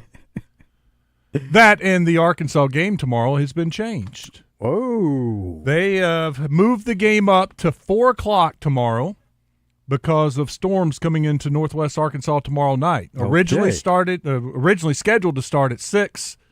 Arkansas, Oklahoma, first pitch tomorrow, now set for 4 o'clock. How about that? That's awesome. We get out of here at 3:30. How about that? See if I see Randy out there. I'm sure he's got a big smile on his face. No, he likes trying to. He gets upset because he has to squeeze everything in, and now everything he had supposed to do on a Friday, he's going to probably disappear. just found out that now I got to squeeze some stuff in today, and he's scrambling, making calls to some of his guests. Go, hey, you got to come on today. I don't have a show tomorrow. I think he can make it work. I got to make a call to Brian Edwards. Normally he joins us at 3:30 on Fridays.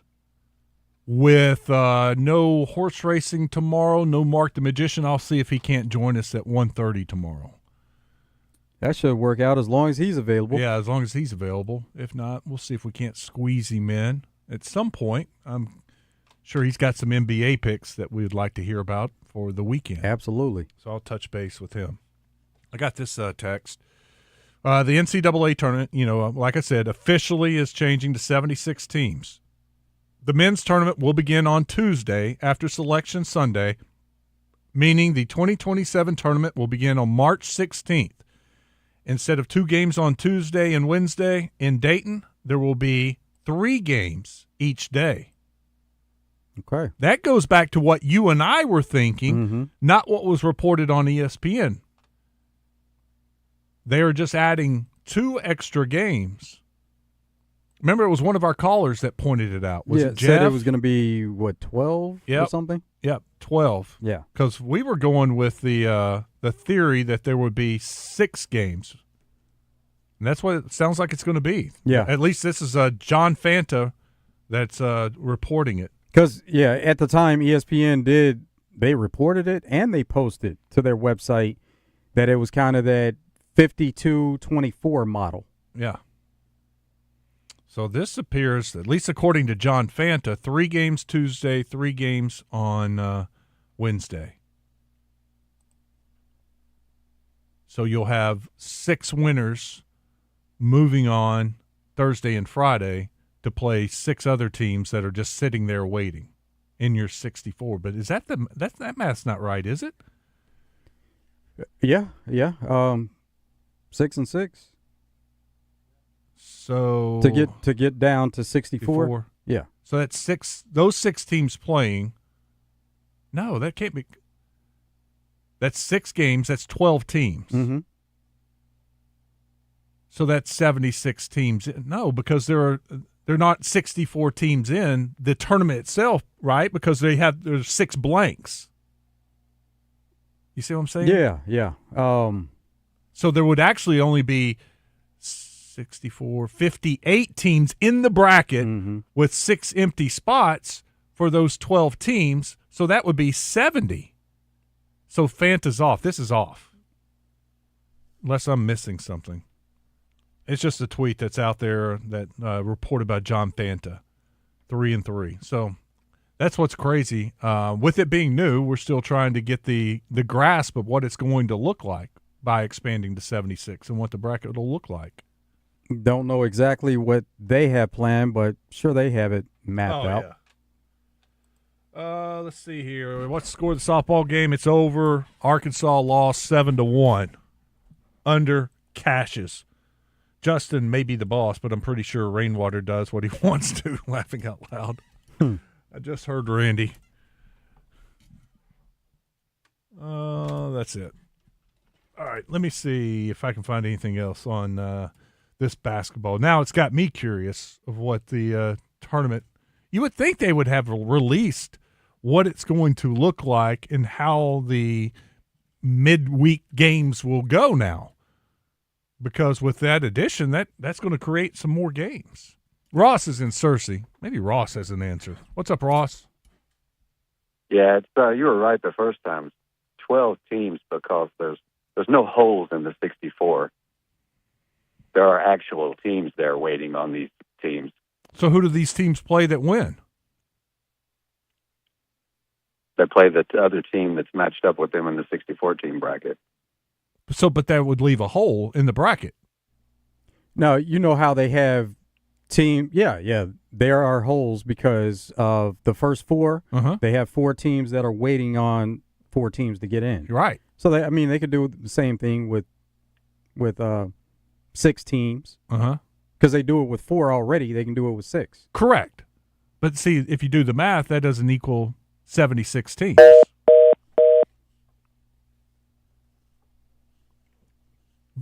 Because you would have 58 teams in the field. Right. With these 12 teams, 58 and 12 is 70. Mm-hmm.